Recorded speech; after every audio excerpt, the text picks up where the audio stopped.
Good morning, good morning, good morning. We're back with another one, man. Back with another one. What's up? This is gonna be impactful. Definitely impactful. A lot of information, but I think what I'm excited about today's topic is the discovery piece, right? Discovery. I think it's about discovery for me. I think it's a lot of things that's going on in the industry, and I want to unpack and expose a lot of the things that we have all looked at as real, and a lot of times it's more entertaining when we perceive it as real, when in reality it's a lot of fakery going on. And I want to expose a little bit of that. What's your agenda today? Man, I'm just here to speak about all these different topics, man. It was a great weekend, a lot of things going on. Yeah, Super Bowl. You watched the Super Bowl? I watched the Super Bowl a little bit. Did you watch the whole thing, or you just watched I ain't watched the whole thing, but I watched the important parts now. See, yeah. They had the Super Bowl. They had the Usher concert, man. That was a situation. That wasn't regular. You know what I'm saying? We got Mardi Gras going on. We got a lot of things going on. Yeah, I seen a couple posts with the Mardi Gras in it, man. It had me a little excited, man. Yeah, you'd love to be in Louisiana this time, Byron. They got some great food. Great food. Oh my God. Great food, great vibes. They got great vibes. I ain't gonna lie. Yeah, we're going good time, man. It's a good time. Yeah, but awesome stuff, man. Listen, my name is Byron, real estate investor out of Houston, Texas, primarily focused on the wholesale space, do a little bit of creative finance, fix and flip, new construction, new to the build to rent space. Guess what, in the process of locking up another one, man. We got another $5 million deal that we looking to lock up. You know what I mean? It's gonna be a 12 community. 12 house community that we're looking to get built. We got another 16 joint. I was excited about that one, man. So we got our render and we doing our feasibility. Matter of fact, we're doing our little feasibility, man. Let me see what I can itch out. I'm gonna itch out a little bit, man, because I don't want y'all to see the address. Yeah, we don't want you to see all that, because we got haters, man. They be on their job. You hear me? So we don't want the haters to win the day. No. Yeah, let me see. Maybe I'm gonna come back to that. No, you know what? This is what we gonna do. I'm gonna share that thing. I'm gonna share it. Because we doing I just want to show what a feasibility looking like a little bit. How long it take to come in? Just a little bit of feasibility situation, man. But yeah, this is what the community gonna look like. So we doing the feasibility now. And we doing a mix of different price points. We got some 400 plus and some 325 plus, man. You know what I'm saying? So yeah, we're going to try to put a little something together, man. Let me stop my shell. Not too much. But yeah, man. Man. Let's taste. My guy Al, yo, in the building. We got to get you on the mic, man. Listen. But yeah, it's on you, Go ahead and get you. Good morning. O'Neal Parker, real estate investor, entrepreneur, Lafayette, Louisiana. Been investor real estate since 2015, full-time 2020. All things real estate. Do our rentals, but doing a lot of flips, a lot of hotels this year. Got to get that liquid back up. And I'm enjoying every part of it, man. I want to leverage the wealth, teach people how to leverage where they are currently in their life to get wealth in real estate. That's it. Okay. Al must be part of that deal. Yeah. Yeah, that I ain't gonna lie, that downtown joint got me excited. It got me excited. Downtown? Yeah, it's a downtown joint. Ooh, we got Dr. O in the building. Dr. O pulled up. I think it's gonna be a great conversation. Oh, we finna have a blast today, man. We got another guest here.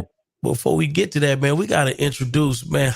Listen, man, we gotta introduce the number one news anchor on Clubhouse, now new to YouTube. You understand what I'm saying? We got Dr. Ashley V. Wilkerson in the building. What's going on, Dr. Ashley?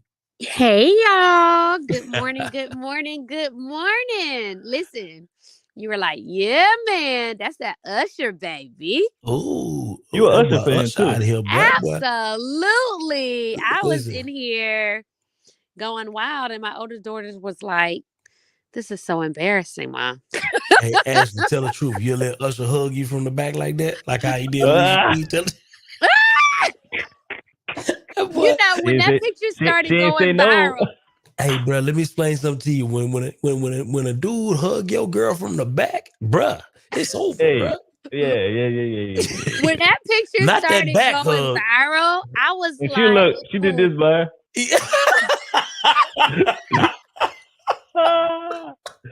I was like, what is this conversation like in her household right now with this picture going viral like this? What is going on? That back hug is different. Everybody don't get the back hug. You see, huh? His hand placement was, the hand placement was atrocious. Oh, tell the truth. But at the same time, you know what I'm saying? I was listening to some things. It's like, at the end of the day, it is entertainment, just like acting. That's true. But so just think about if she was in a movie. But think about if she was in like Power, getting her cakes beat. What's the difference? I'm mad he thought about it. Did you see how his face looked though?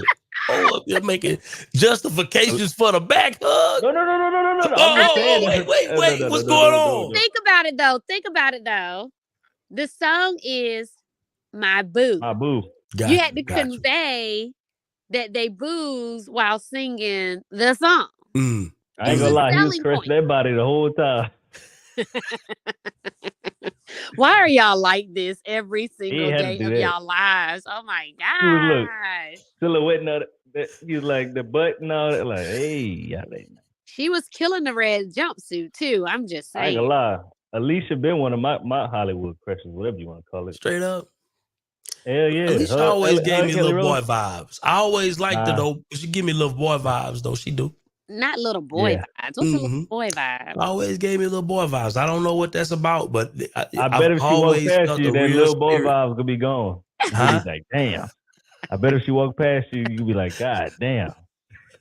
I just wanted Usher's concert. More like she wanted to be a little boy. You know what I'm saying? I wanted Usher's concert to be longer. I mean, I didn't have to get back to the football game for real. I just wanted his concert during the football game. Don't he?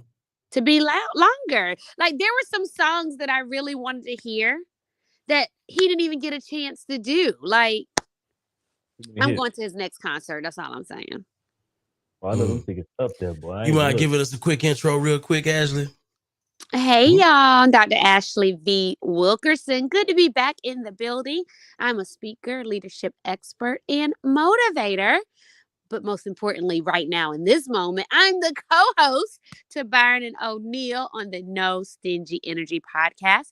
Thanks so much for tapping into it. If you haven't already, make sure you subscribe and connect with us on social media. Yes, indeed. Well, so Ashley, you didn't say nothing. About what? Would you let Usher hug you from the back like this? I mean, if Usher and I are singing My Boo and she getting that back hug, In so many words, she getting it back again. She taking that moment. She taking that moment. You know what I'm saying? She gonna act surprised later on. She gonna be like, I had no idea. No idea. Usher was gonna do that. I mean, I was just performing, babe.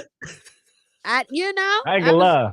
You knew what the hell happened during what you call it? With the walkthrough before? You knew what the hell happened. She knew that was about to happen.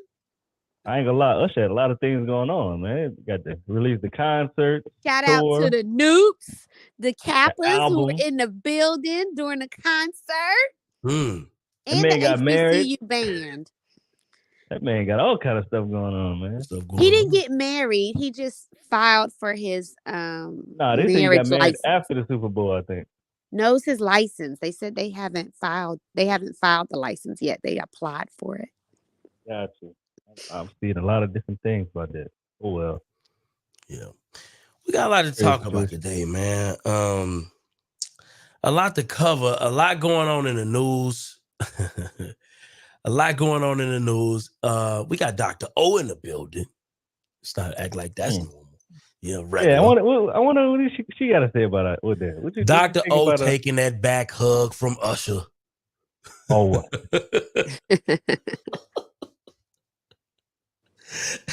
Dr. O, are you taking that back hug from Usher? Curious minds want to know. This is what I want both of you to stop doing today. Okay. All right. Stop picking on us women. We are very to masculine men, and he's got a little something going on. Honestly, I will admit they were performing a song, and you could even tell by her embrace of like the holding of his arm that she was uncomfortable. But she was also aware that they are performers, so he was performing. So I noticed that he does not mind putting himself on women like that. So he's been doing that for a while. This is normal. He tried to do it to he got a track record. Right, he has a track record. And so because of that, she's probably going to get away with it. And Swiss Beats could literally care less about some Usher, I'm sure, right? I'm like totally sure. But anyway, my point is, yes, I probably would have enjoyed and embraced from us at some point in the day, that part. I love men, but no, I think say no to Usher. I think he's amazing. I'm not I liked it. I liked watching him do that to her. It was amazing. I love Usher, baby. You know what I'm saying? Hey, Byron, that's like asking us. We hug Alicia from the back. Yes, indeed, I would. Yes, indeed.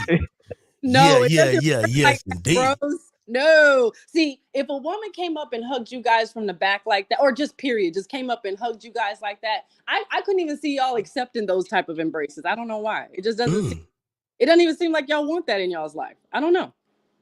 Shit. Do you own it? A soft back hug can come through clutch, depending on the way you situated. You know what I'm saying? Like, the way it's all about positioning. It's all about positioning. Help us, Byron. Help us. Thank you, sir. They are like this every day of their lives. That's that's what you want to hold on to right there. I got a question for Dr. and Ashley. What was your thoughts about Beyonce commercial? She had some things going on too. I didn't see the Super Bowl and I didn't see the commercials. I have been so tranched in trading because I'm trading for my life right now. So I didn't even get to see anything. So I'm gonna let Dr. Ashley take that one. I didn't see it. I say after that commercial, I'm sure T-Mobile went up their stock prices.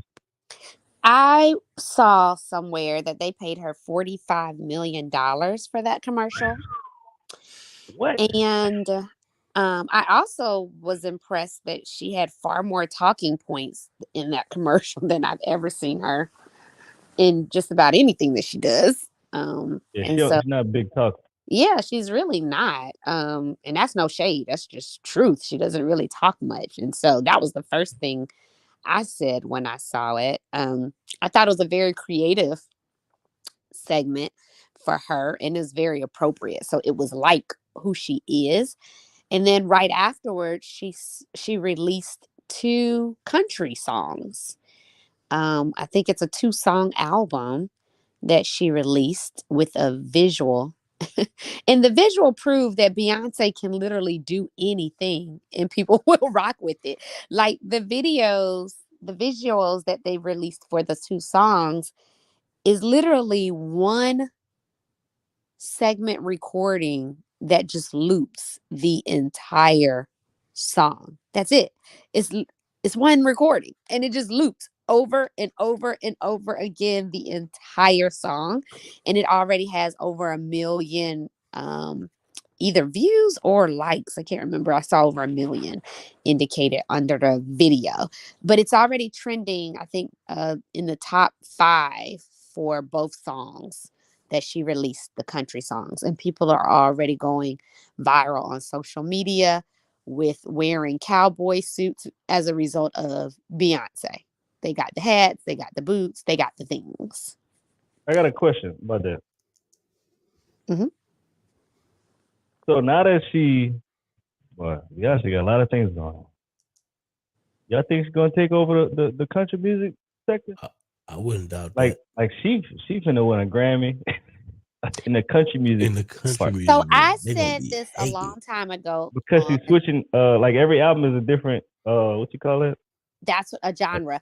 That's what I said on Clubhouse a long time ago. I don't know if you all remember the conversation, but I basically said Beyonce is one of the few.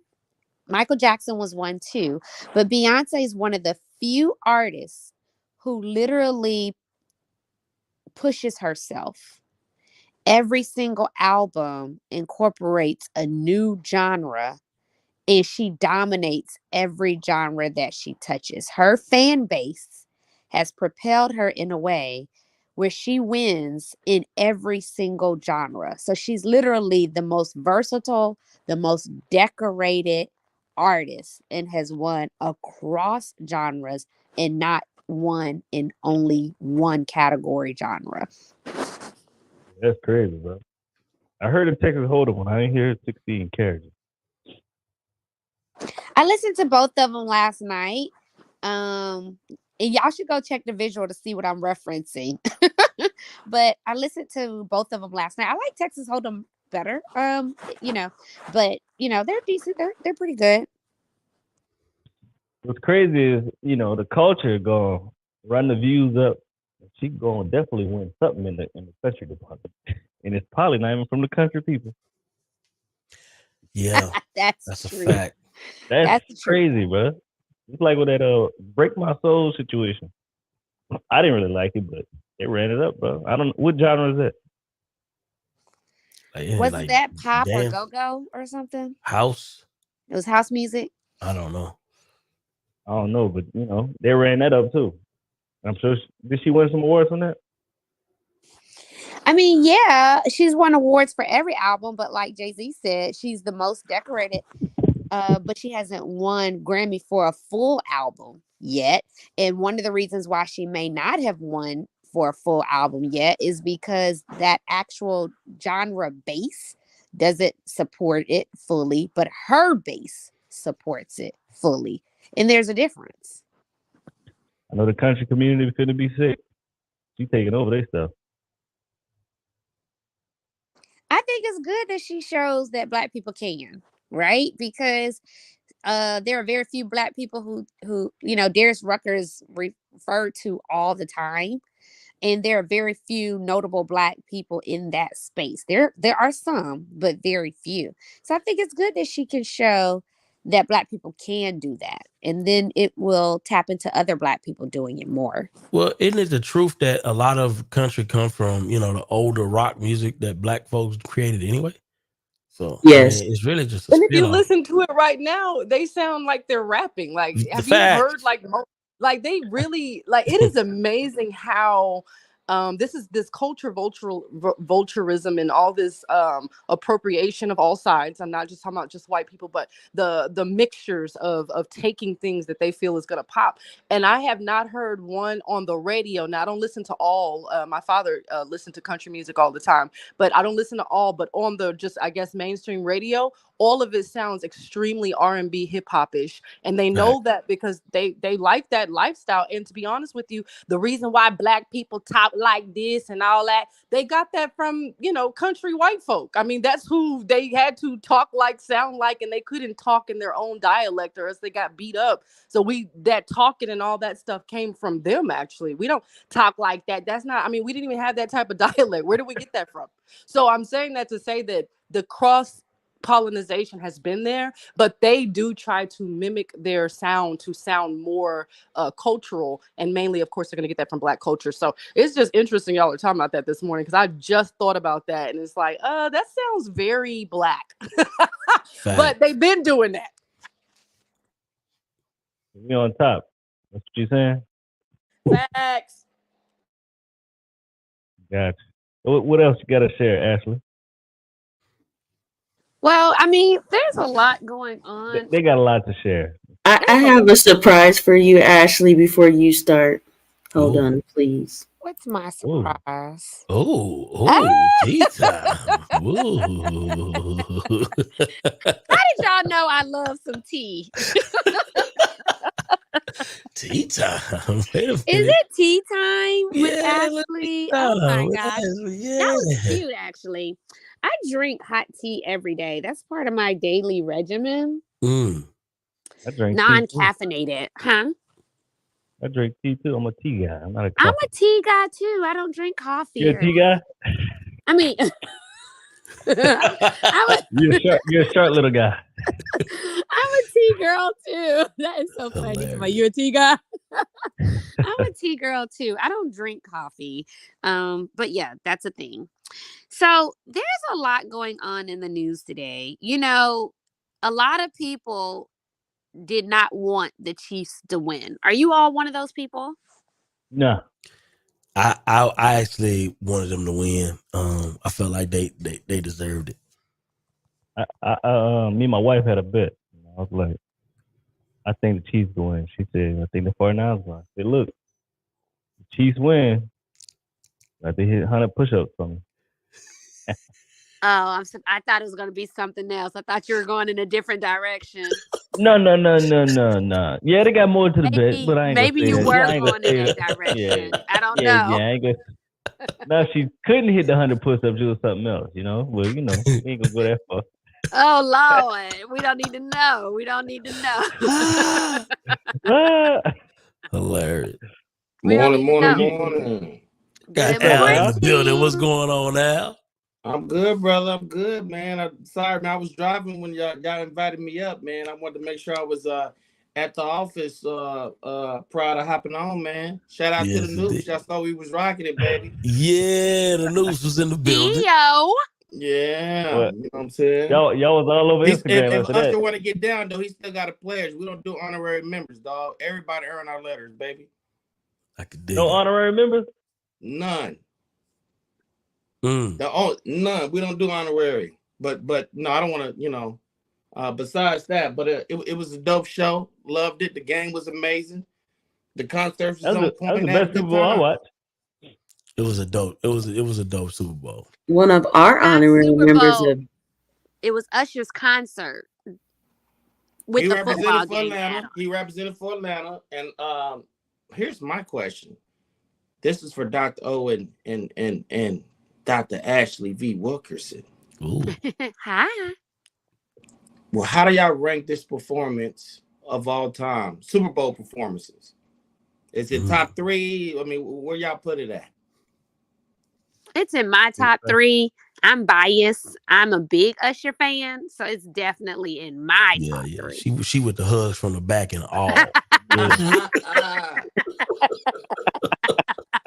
Don't do me, Byron. Don't do me like that. Don't do that. Don't come for me in these YouTube streets. Don't do that. Now, I did want to point out that one of my sorors from Delta Sigma Theta Sorority Incorporated, Miss Andra Day, sang at the Super Bowl. She sure did. Let's put some respect on it. Put some respect on it. The Black National Anthem. You know what I'm saying? I love it. The moment. I love it, but I'll say this. Shout out to DST. But people was Googling what's a noob. I know That's people. true. I know that was trending. Well, what are those guys with the canes? What are they doing? I'm dead. Campus work. No, they were being Googled. They were being Googled a lot. I mean, see, that's the thing. Got some new recruits. When someone puts you in their halftime show, you already know your stock's going to go up. It's just going to go up. So everyone's searching the Nukes. Everyone's searching the HBCU band that performed. Mm-hmm. Everyone's searching.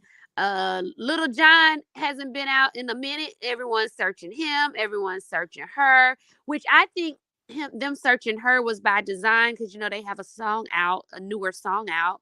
Usher and Her has a song. So everyone was searching her. Everyone was searching Luda. A lot of people know Luda. Jermaine Dupri for sure. Them ugly ass socks. What he had on? Oh my God! Am I the only one that thought that was CeeLo? Was I the only one thinking that? Oh, you thought that was CeeLo? I thought everybody thought it was CeeLo Green. Lunch or something. I don't know. Y'all, he looked like my 7-year-old with her socks and her Mary Janes and her dresses. That's what he looked like. That boy had them socks popping. Didn't look at that boy. That has been the worst Super Bowl outfit Look at I've that seen, boy's socks. My God. Look. Just because he got Louis Vuitton on it don't mean it's clean, man. You a joke. Yo. Oh my God. Somebody was with him before he decided to make this decision. They say, man, you think these gonna fly? I think whoever that person is, they need to reevaluate the friendship. I'm just saying. I think reevaluate the friendship. I'm just saying. This is where you do stuff like that at. You got to be trending. You don't want to be not trending during Super Bowl. I'm telling you, that was all marketing. Hilarious.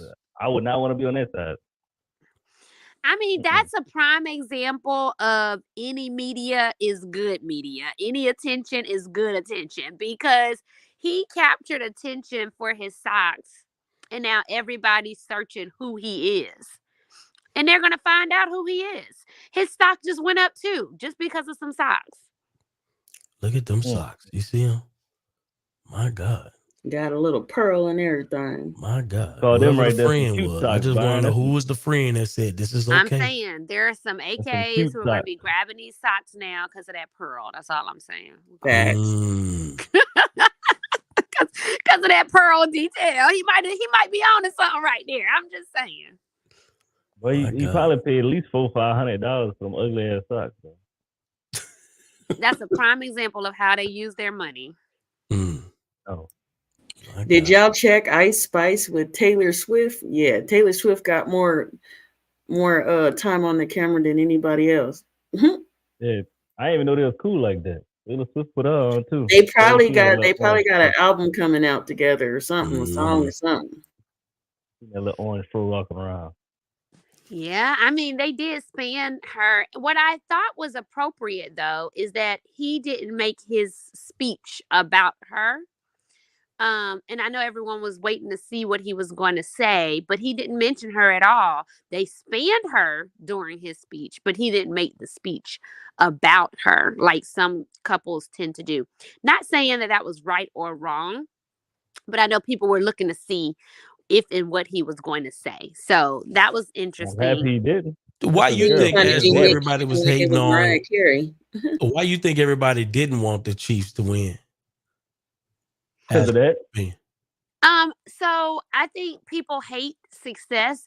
Man, y'all, in today's culture, people hate success, people hate love, people hate healthy relationships. It's the weirdest thing. Wait a minute. Like trauma. Yeah. That is a fact. Yeah, and I think we got to be honest about that. But I also think that the representation that they have and the possibility of the powerful force that they can be, people aren't feeling it. They don't like it at all. But on the flip side of that, I think one of the reasons why is because some people didn't want the two worlds to collide, right? And so some people don't like the fact that the Swifties blew up the Chiefs and the Swifties blew up his income. And that's a fact. Like, that's been proven, right? I don't think you're getting paid enough anyway. He's never sold as many jerseys. He's never had his name trending. No one was really interested in interviewing him about anything other than football. So he was dominating that world, but he hadn't crossed over. Now he's crossed over to the whole world because of her legendary stardom, if you will. Well, I tell you what, he chose right, because this boy been on more commercials than I did down there. Anybody, he got down there more commercials than Pat Mahomes. And shout out to the Chiefs. The Chiefs winning is great for State Farm, which is great for me. So I'm happy the Chiefs won. You know what I'm saying? Yeah. You know, but actually, you brought up something though. I gotta highlight this. You brought up the fact that people hate love today, and here's the thing. I've noticed this something. And I don't know if anybody else has noticed this, and I'm gonna just pass this question around. What I've noticed, right? People in real good relationships, people with happy relationships, they tend to not share those relationships. But people with traumatic dysfunction, blue face, they share it all over the internet. And here's the thing: what I realized, the people who have good relationships, a lot of them are scared to share their good relationships. Why is that? Can somebody help me? The internet gonna ruin it. That's why. Because the internet is infamous of causing division. They'll take something so small like Usher holding Alicia and try to break it up. Yeah. That ain't small. Well, I think it's the same. I think it's the same caution that's exercised in the whole perspective of don't share your goals with everybody. We got Dr. O. We got Face in the building. Don't share your goals with everybody, right? Because you never know who's going to try to sabotage your goals, who's going to try to, prevent you from attaining your goals. And so you can't share your goals with everybody. You know, you can't be public facing about what your goals are. And I think it's the same narrative in relationships today. What you think, Dr. O? I think you're on mute though. Oh, my bad. Yes, she's absolutely correct. And it's a program, right? So it's a program. Byron, we talked about this a long time ago when we were talking about women don't like speak up for themselves and they don't promote themselves. And that's probably why they don't get raises or get in higher positions. And sometimes because the moment we start saying something positive about ourselves, here goes hell, like literally attracted to it, And so I agree with Ashley 100%. And I agree with you too, Byron. I had a gentleman I was dating and he had me, not us. He had me as his profile photo on Facebook, right? Damn. On his page? And then, I'm active in the streets. So he had me popping on his Facebook all the time. And he was just promoting me. The Lord began to give me visions and dreams that he was doing stuff he didn't have any business doing behind my back. Okay. I noticed that even I got into his phone that day because he told me, log onto my phone. I'm not doing anything. I'll show you. Here's my phone. Take it. And I'm like, are you not confidently wrong? Wait a minute. Yeah, there's stuff in the phone. So I see how he was talking to these women like, there's no way I'm leaving this woman. Thank you for last night, but I can't go anywhere. Yada yada. All the BS. I'm like, I'm supposed to be in his phone. I'm supposed to be, that's a pride to you. But the point that he was trying to make was like, even if I did step out, there's no way I could like not be with you. And you're my this and you're my that. It was so public, Byron, to your point. It was so public. And I was in shock. Had I not had those visions and dreams, I wouldn't have even believed that he was doing that kind of stuff because of how into me he was publicly. But privately, he was battling some of his own demons and things of that nature. I don't judge. Brother, have a nice life. I even talked to the young ladies, let them know if they ever needed anything, contact me. I'm here for you. Whoa. Because it doesn't make me any, that just wasn't my person. I'm not going to crawl and scrap. It just wasn't my person. And that's okay. It wasn't time wasted. It wasn't the devil. It was a person that didn't have a healing that they needed. And they needed something else to do before they got with me. No problem. I left. I went on about my business. But my point in that is, Byron, he was so public about me. It was questionable. Right. So I agree. You don't necessarily put your positive stuff out there because you don't know the mental state and the emotional state of other people. And some people aren't programmed for joy and happiness. They're programmed for depression, trauma, drama, and all the stuff that happened to them in their childhood. And when they see you doing good, it reminds them of them not doing good. So it's not that they're jealous of you or envious of you for doing good. They're jealous and envious because they don't know how to do it for themselves. And so they scratch at you, right?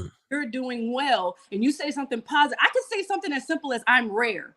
I got eaten up in this room, in this chat, for just saying that I'm rare.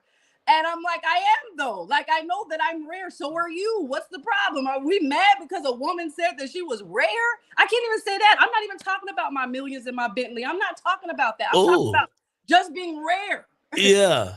I got eaten up in this room just for saying that. And it's like, what is wrong with people? We can't say anything positive about ourselves. We can't speak about love. Any brother that loves on a female, he gets beat up. You're henpecked. You're a simp. You're this. If he showed, look at Russell Williams. They tear him up. Go call you a simp now. Come on. So anyway, I just agree with her. Through that myself. I had to really be careful and not speak negativity when I was going through that. But yes, I don't believe in those public relationships anymore. I don't even want to go on Facebook anymore with a husband or a relationship anymore after what I went through, because it is a facade sometimes. Yeah, sometimes. Since we're talking about relationships, man, in the business, what's your thoughts about Odell and Kim Kardashian? I think that's gonna boost the stock up. What's your thoughts, Al? Man, you know, because they some marketers now. No. It's hard for me to put I don't know what's going on in this brain, and anyone says that they know what's going on, they're flat out lying. But here's my perspective. I'm not saying Odell's doing this because, again, I'm not in this brain, but monetarily it's a good move. Just with all the followers she has, the influence she has, I think she's an astute businesswoman. As far as something serious and long term, I mean, I don't know. Nah. It's you got to deal with Kanye. His 4 children there, the cameras in your face all the time. I don't think that's a recipe for happiness. That's my personal opinion. So I'm taking a practical perspective on this. So monetarily, it makes sense. From a relationship standpoint, I don't know. You know, if he's with all the cameras, I mean, he's a star too, and stuff like that. Then it teach his own, man. Teach his own. I wouldn't. I'm not gonna lie, man. But that's me. Everybody's different. Everybody got their own. I'm not gonna lie, Al. He could make a lot of money messing with Kim, way more than he did in the NFL. No, I agree. So I said monetarily it's a good move, but I'm not going to say that's the reason the man did it, right? Yeah. From a business move, it's a phenomenal decision. From a relationship move, I mean, I don't know. I think it's smart because really you got to keep it honest. He at the end of his career. Oh yeah. He definitely on his last leg. I would agree with that. He ain't getting no $100 contracts no more. That's done. Literally. Wait a minute. Literally on his last leg. Yeah. So I think it's smart business wise, and then also for Travis Kelce, I think it's smart for him too because he's not even getting paid enough. He only getting $15 million a year. Oh, he's making more in endorsements than he is playing on the field. Yeah, that's horrible.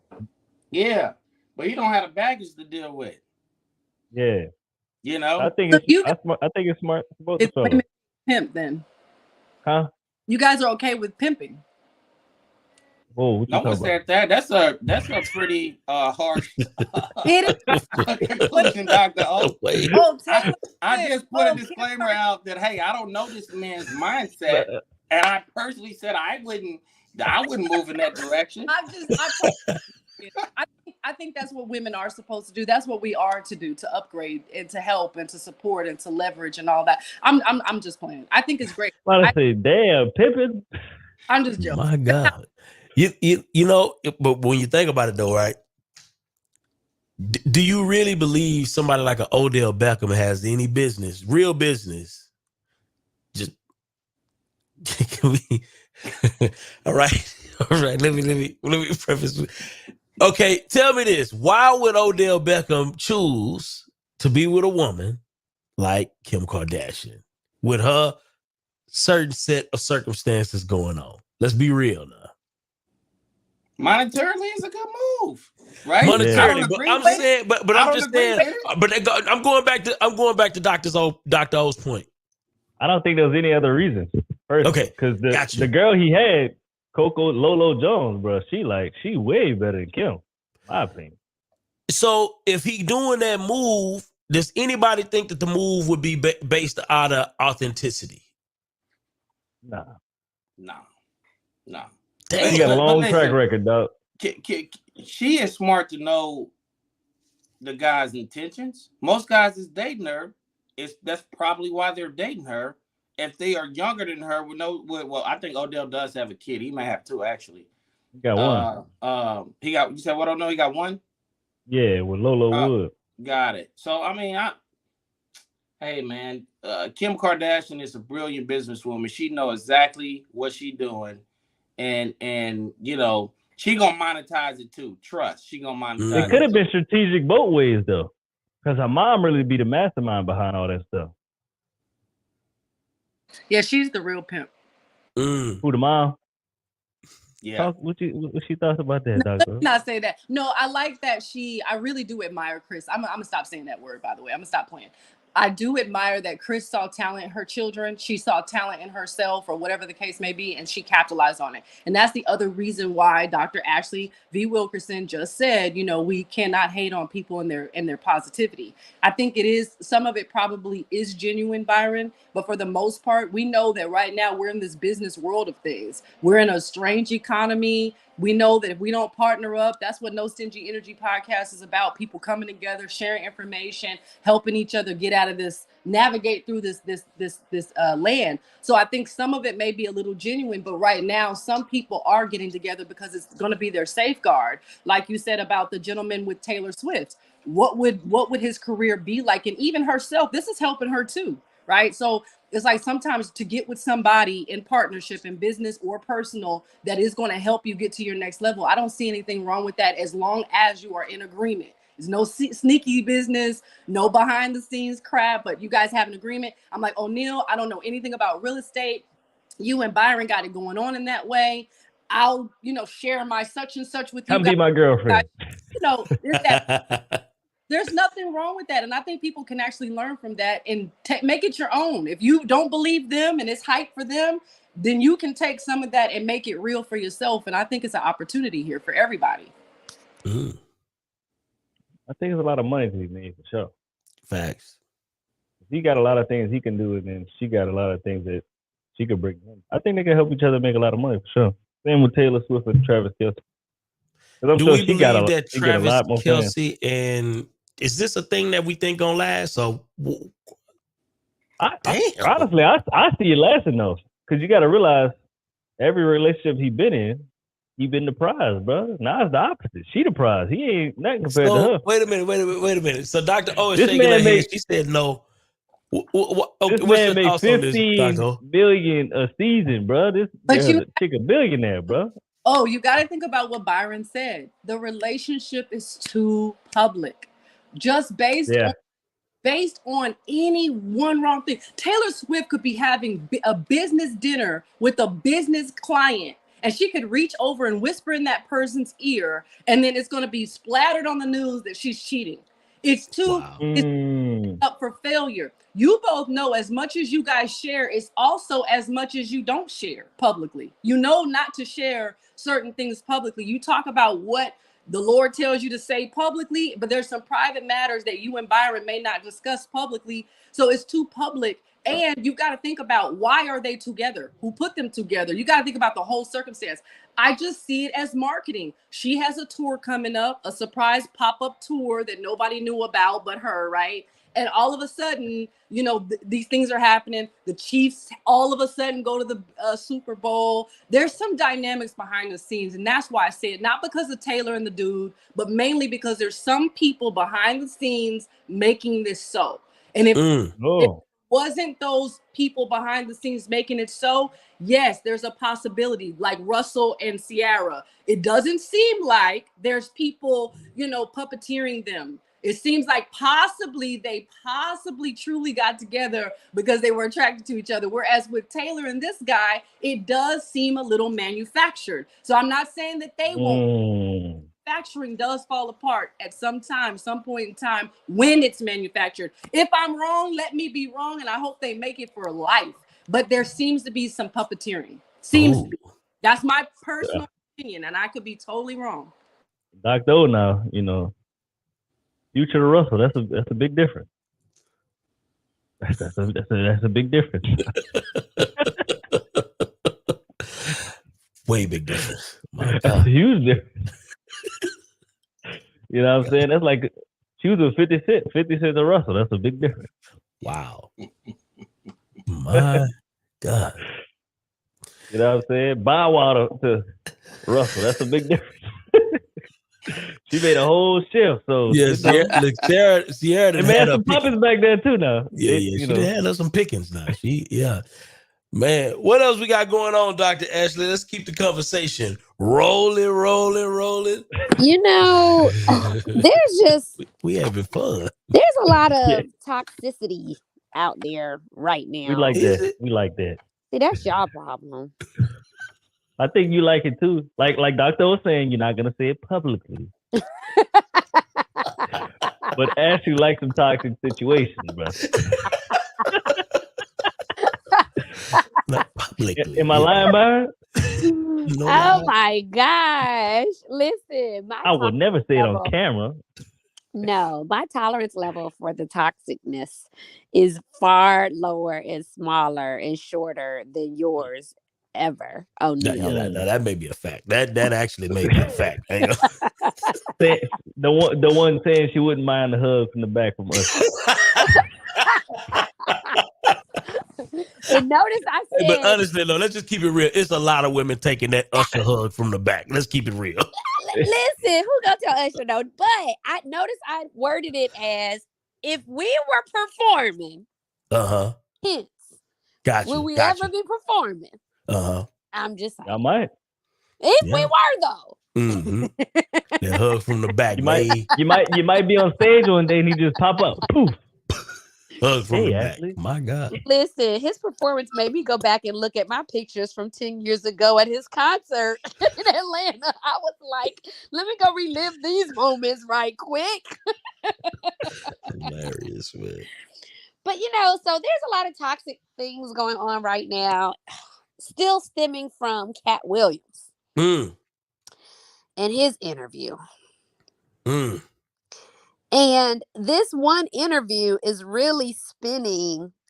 There are 3 different narratives at the top of the news right now that's still spinning from that one interview that I will bring in the conversation in this moment. But there are so many others out there as well. So one narrative, Mike Epps is still inserting himself in to the limelight. And so he is saying that he was invited to do an interview segment, that he turned it down. He is questioning, quote unquote, Shay's preferences in who he likes to be intimate with. Look back though. Yeah. That was a nice way of saying it. That was a very beautiful way of saying it. Man, I could look. It's better than what I was saying. Better. Yeah, I don't think I could have said. No, Obama like wouldn't. Yeah, no, Obama couldn't beat that one. And that's what he's doing. And so he said there's a reason why it's named Shay, is what he's stating. So, I'm just telling you what he said in the nicest, most professional way I know how. Mm-hmm. The second narrative that's stemming out there, Usher filed for his marriage license promptly after the Super Bowl, and Cat Williams indicated that once you get to a certain level, they give you a certain type of woman. And the internet is saying that Usher's woman's profile matches said profile. Light-skinned woman. An ugly light-skinned woman. That's what he said, right? He said strange-faced, nice. I'm sorry. Strange. My bad. God. He did say that though.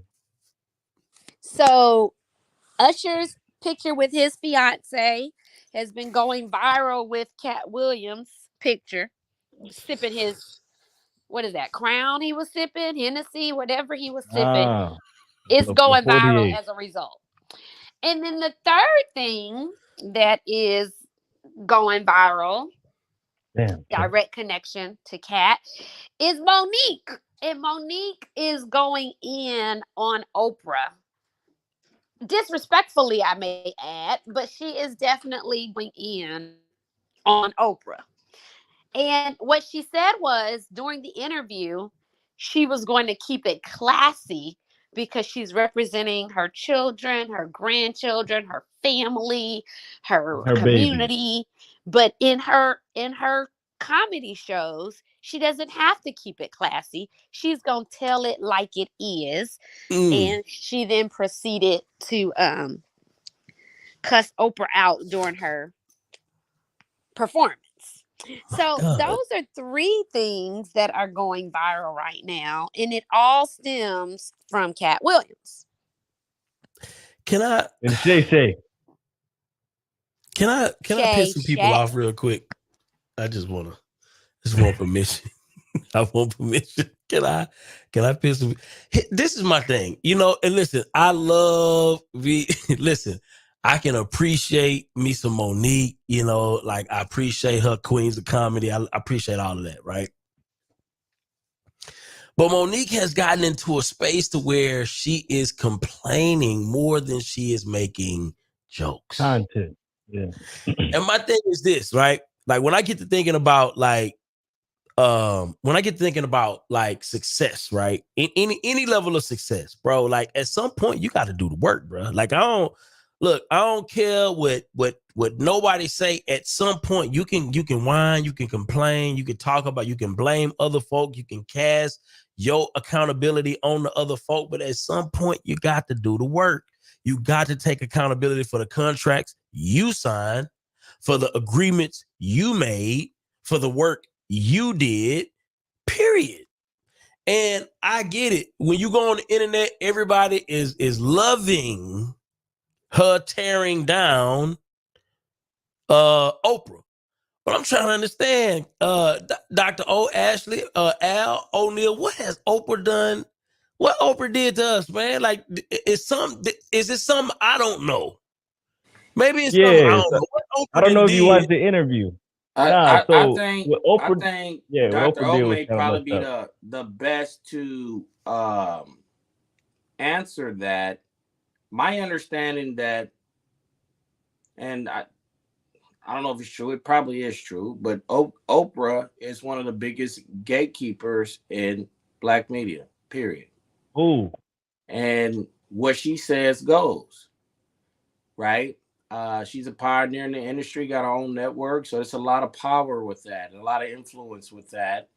And I think the same can be said about Tyler Perry, right?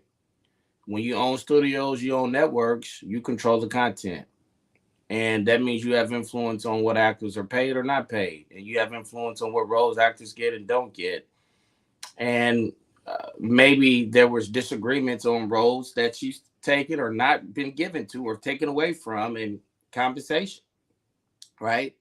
So that's my broad understanding of it. I really don't get into all the media gossip, but Dr. O, please enlighten us if you got some perspective, because I know you're probably the most equipped. You or Ashley probably well more equipped to talk about that than us. Well, O'Neill said Oprah did something messed up. What was it? Well, what Oprah did was call Monique and ask if her brother could have come on the show, because her brother called in. And people that don't know, Monique's brother molested her when she was younger. Yeah, that's true. So Oprah called Monique and said, "Hey, is it fine if your brother come on here and apologize publicly for what he did?" Monique said, "That's cool." But when the show came, her whole family was there. Her mom, her dad, her brother, her sister, or whatever. And Oprah never said that the whole family was coming. And that's when everything started. She felt disrespected because she didn't tell her the real truth of what was going on. And she didn't agree to have the family, the mom on it. She only agreed to have the brother come. Now, I could say that.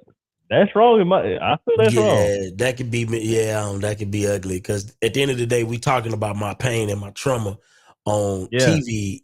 You know what I'm saying? And I can see that. You know, who wants their pain?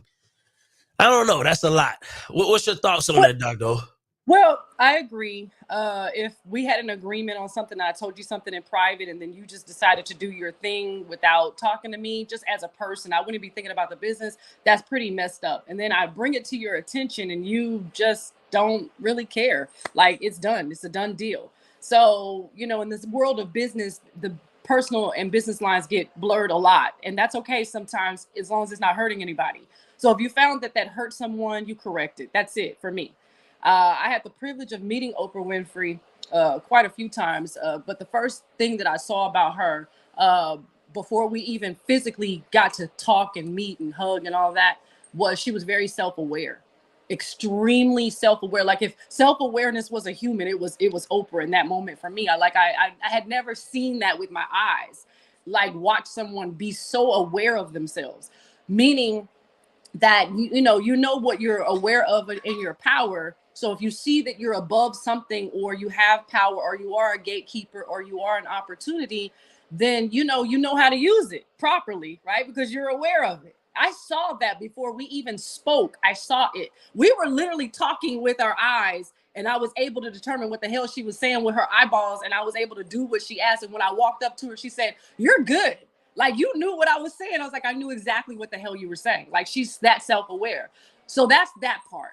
So when it comes to Monique, I do agree with Byron. I think there's some negative energy and some trauma that's still playing out in her life that is exposed so much that it's tough, because she is going through some personal healing also. So when I see her, I just thought she was like a bitter Black woman. Like, I saw her as a bitter person, and not because of her own fault. I'm not blaming her. I understand it. Actually, I empathize with her. I've witnessed the same bitterness from other women in my relatives. So I'm familiar with that familiar spirit of bitterness. So I saw it. I'm like, she's just mad. She's just angry. She's so hurt. And maybe comedy was her therapy, or whatever the case may be. But, her relationships are not going to be well because there's still some things that she carries. So Oprah made a mistake. Couldn't we privately fix that mistake? Do we have to publicly fix all mistakes? So to me, it's like, okay, I do agree Oprah made a horrible mistake, terrible mistake. It was bad. And I think some of it was intentional. Couldn't we handle this off camera? Do I have to expose my trauma with all my relationships publicly with everybody? I don't. We have a problem. We can definitely fix it. Let's fuss and cuss in private. So I don't agree with that part. However, Oprah is too aware for the games. She's very aware of herself. And so is Tyler Perry. You are aware that you're a billionaire. So I think sometimes Black people are mad at Oprah for what she doesn't do for our community versus what she has been able to do for herself. I think there's a good for you, Oprah, but how does that correlate to us as a people, right? Go to Africa and not help us here. Africa sent us over here. Let's be clear. And I'm 42% Nigerian, right? And I tell them all the time, how the hell did y'all send us away and leave us over here and never come for us? You never came for us, but y'all want to come over here and take all the jobs and the money and stuff. But you left us over here, so I'm upset with y'all. I love y'all and I'm mad. No one came for us. You sold us over here and never came to get us. And then y'all know nothing about our history. They don't know anything. So I don't understand how you're taking resources from those who supported you here, mainly white people, but still, those who supported you here over there, and then just walk past your own people all the way to Africa. But you never come and help people. So some people may be upset by what she hasn't done versus what she's been able to do for herself. And she's 50% owner of her network. Discover owns the other 50%. And to be quite honest with you, anybody could do that deal that came to them with something proper. A lot of people could probably do that deal, but a lot of people don't. And she holds a very high position, and she is aware of her position. So whatever she's doing to Monique, there's some intention behind it. Maybe it's a power play. I'm not for sure. But I do agree that on both sides, Oprah's aware. Monique had, I don't know if she still has, but I sensed a lot of bitterness from her, and probably rightfully so as a victim, right? So I think there's more stuff going on than meets the eye. I do want to see healing come from the situation. And like Ileana Van Zandt, they worked it out because they had major conflict, and look at them now. I think the same thing is going to happen potentially for Monique, provided that the people do right by her. And she does deserve her justice. She does. She was hurt. She's been, tampered with, and she does deserve justice. I just don't know that it should be public. But that's just me. I agree. The only thing I would push back on a little bit is if I don't think it's a mistake, specifically a mistake, if it was intentional. Like, I don't think she cared how Monique would feel if that's what she did. So that means she used someone else's pain for gain. For profit. And for profit. And that's no longer something that I do agree that some of this can be handled behind closed doors at this point.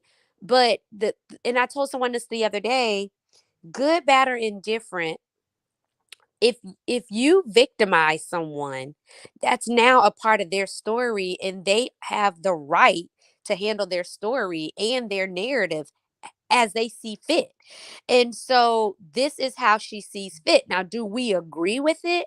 No. But was she victimized and then re-victimized by a gatekeeper? That gatekeeper can't say it's a mistake because she did it on purpose, if that is exactly what she did. So that's the only thing that I would say. But I totally agree with Dr. O with everything. But I just don't know if she is that aware as Dr. O witnessed her to be, then she knew the power and the control that she had in that scenario, and knew how it would then impact and affect this other person as a result of it. And she did it for gain and profit, allegedly and essentially. And that aspect isn't right. And she also knows that Monique doesn't have the clout or the leverage or the platform or the money or the financial resources that she does. And so if it wasn't for social media and the virality of the internet, Monique wouldn't have been able to get what happened to her out there in the way that she is now. Now, I still don't agree with the comedy segment. I couldn't even watch the whole 8 minutes of it. It was too much. I was like, this is just... We need to play it. I ain't no, you don't. You don't need to play that. Do not get the video demonetized, brother. She held no punches. You hear me, brother? That video was too much. So y'all know the reason why she have an issue with Tyler Perry? Let me explain. Tyler Perry ruined her career. She what happened? Tyler Perry ruined her career. That's what she say. But what he said, it ruined her career. What did he say? Tyler Perry said publicly, Monique is difficult to work with. And like this, he at the top with kind of production and all that. If he say that, hey, that means everybody else ain't messing with it either. Yeah, I can see that. Well, yeah. I agree and I disagree. I'm a firm believer, and I know some people love to we talk about gatekeepers and stuff like that. I do believe that there are some people in positions of power that have the ability to control certain things and certain aspects, who gets on, who don't get on, all of those different things. All of those things do exist. But I guess what my dilemma is I believe that everybody also has the ability to platform themselves. And if you have the certain amount of talent, just like how we're witnessing her blow up now, we're witnessing Cat Williams blow up now. I feel like talent is always going to be undeniable if it is displayed to the public, period. And I believe that the people are the ultimate decision makers when it comes to what they want to validate, what they want to consume, what they want to exalt to a certain degree. And just like what we seeing, bro, like Cat Williams' tour is sold out. He got a tour with Monique and it's sold out. Why? Because Cat Williams put the work. He took advantage of the situation. Absolutely. Wait a minute, but is that 8-minute segment you sent me of Monique called Talent? Is that what we're at the end of the day? At the end of the day, it's a sold out. I don't dictate what the consumers. But is it talent or is it going back to what we said earlier? People want, but people like mess. People like that, yeah. So people selling out her show to hear the person in person get the mess. People love mess. What you talking about? Mess is valuable. I don't package that as talent. That is not. I pay for it. See, because you toxic. She told you that. Oh, I'm still buying it. I think totally different vibe. Totally different vibe. Put it in the chat. She says she never learned to fish. Oh, there you go. See, this is my thing. We talk about gatekeepers, but you got to understand. Tyler Perry built himself up from being homeless in his car, right, to what he is today. And I'm sure it was a lot of sacrifices involved with that. But I bet you one thing, he learned how to fish. And if you take everything away from Tyler today, and go place him in Russia, he gonna Tyler again in Russia if you give him the same amount of time. Because at the end of the day, once you learn how to fish, he'll actually do it in a shorter period of time because he has the skill set now. I think what you saying, my bad, Ashley. I think what you're saying, Byron, is you got two lanes. You got to either pick the easy lane, which Monique picked. Mm-hmm. I'm going to quote Dr. O words. She picked the easy lane, which is the angry black woman. I'm going to blame everybody else for me not making it happen. And I'm going to get with the people who put me on. So instead of taking the other lane by putting in the work and just still doing what you got to do to make it happen, she took the easier route by just blaming everybody else for where she at right now. Well, on top of that, she took the easy route by going to people to put her on. And Oprah took the harder route. Oprah and Tyler took the harder route, which was putting themselves on.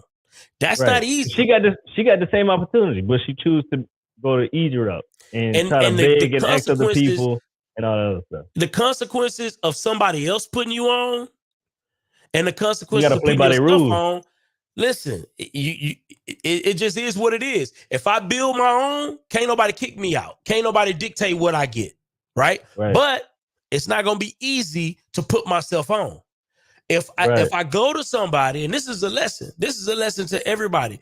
If I go to somebody else to put me on, they taking me, bypassing all of the staircases that I had to climb to get here, and I'm giving them a ticket to the elevator to just ride up to my floor. They don't know what I went through to get to this top floor. They don't know. So you always got to preface with understanding. They control your outcomes too. Absolutely. You will always be the gatekeeper when you build your own. But it's going to be difficult building your own. That's good. Byron, I wanted to speak to the... Oh, go ahead. Sorry. Go ahead, Doctor. No, I wanted to... Okay, yes. I wanted to speak to what you're saying. Like, this is huge. Like, what Byron is pulling out. And this conversation is way bigger than some Monique and some Oprah. It really is a opportunity for anyone here to understand the difference by using this as an opportunity. So I love what you're saying, right? So I agree. If I am not in real estate and I don't know much about real estate, and I really don't, I only have a couple of properties, so I really don't know. But I'm sitting up here telling Byron and O'Neal this amazing opportunity that I cannot capitalize on. And I know that these brothers are in that industry. I'm doing that on purpose because I'm kind of basically telling them what I know, and I can't take advantage of it, but I'm telling them so they could. to sit there and tell an Oprah Winfrey, who knows nothing but news, publicity, talk show stuff, a dying story that she has shared 1,000,000 times, by the way. This is what she does. You wanted her to do something about it. That's why you told her about this. And then when she did do something about her, she's now the villain for what you told her. Now, I agree that you probably should be very careful about what you tell a Tyler Perry or an Oprah Winfrey, being that they are people that are writers or producers or whatever. They're in the media. So you told a media professional, right? So let's just say she told Barbara Walters. Let's take Oprah out of the equation and say she told Barbara Walters. You expect Barbara Walters not to do something about what you said? So then a part of it was intentional on both sides. As I said, Oprah is so self-aware, it's hard for me not to believe that she didn't intentionally do this to Monique. There had to have been some intention because she's too self-aware. That's number one. Number two, Monique also intentionally told Oprah as well. She also told Oprah too. She also got with a Tyler Perry as well. She also knew that if she told Tyler Perry, no, I'm not going to go and do such and such, and she told Oprah no, she also knew what that would cause, being that they put in their mind, and I don't agree with this, but they put her on as she requested. She wanted to be put on. Byron and O'Neill put Dr. O on. Dr. O is confessing publicly she don't know nothing about real estate like they do. They have the upper hand over her, not in a negative way. They just do. And then she comes in and they make her a mogul in real estate. And then she says, well, Byron and O'Neill told so-and-so such and such after they put me on. You don't tell Byron and O'Neill no. They're like, Dr. O, we need you to do this deal. These are the people that got me where I wanted to be, where I said I wanted to be. Now I'm there and I'm saying, nah, I'm busy. I can't do it. You don't do that in relationships. So there is a both-sided situation happening here that people can recognize how relationships are really supposed to go. And we can reverse engineer this to our benefit. This is definitely victimization on both sides. This is also intentional on both sides. And I believe that there is some bitterness in Monique that will be healed. I hope, I pray. But I do think that her toxicity or the toxic stuff that Tyler Perry said it was difficult to work with her, that was that brother's experience. Did he have the right to tell somebody else? Yes. Did it hurt her? Yes. Should he make it right? Yes. But he had a difficult time with this difficult woman. In his own opinion, he did not like working with her. And he told someone else. And I could say, you know what? I don't appreciate, I won't name anyone here, but I don't appreciate so-and-so for what they did to me. Should that tank Byron's career? Like, no, I had a bad experience with him and I didn't like it. And I should be able to freely say that without tanking someone's career and being the blame of someone's whole career going to crap. I'm sorry. A lot right there. That's a lot. It's a lot. No need. I think she just needs to go put in some work, man. Bruh, she did the same thing with Kevin Hart. Yeah. She, you know, her and Kevin Hart was communicating. Kevin Hart said, look, whatever you need, I'm gonna do it. Like talking about producing some shows or movies for her. And I guess the relationships Kevin Hart had with Tyler Perry, Oprah, you know, Kevin said, cool, I'm gonna make it happen. She said she ain't never heard from this. Yeah, bro. Kevin got in the meetings, bro, and they was like, nah, we're not dealing with that. We're not dealing with that. She just gotta stand on her own too, man, and produce her own stuff. Produce your own stuff. Get on YouTube, go start doing some shows. Like, she can get on her feet. She just ain't trying to put the work in. Shout out to Matilda in the building, one of our members. Thank you, Matilda, for being a proud member. We got Darby in the building. Darby got something to say. He say false. Let's talk about it, Darby. What's going on? What's your thoughts? Hey, man, I've been trying to get in here for like 10 minutes, but I got this little new iPhone, dog, which I hate. Yeah, about to the Android, you know. You gotta get used to the iPhone, man. Nah, dog. My phone broke the other week. I gotta get a new joint, bro.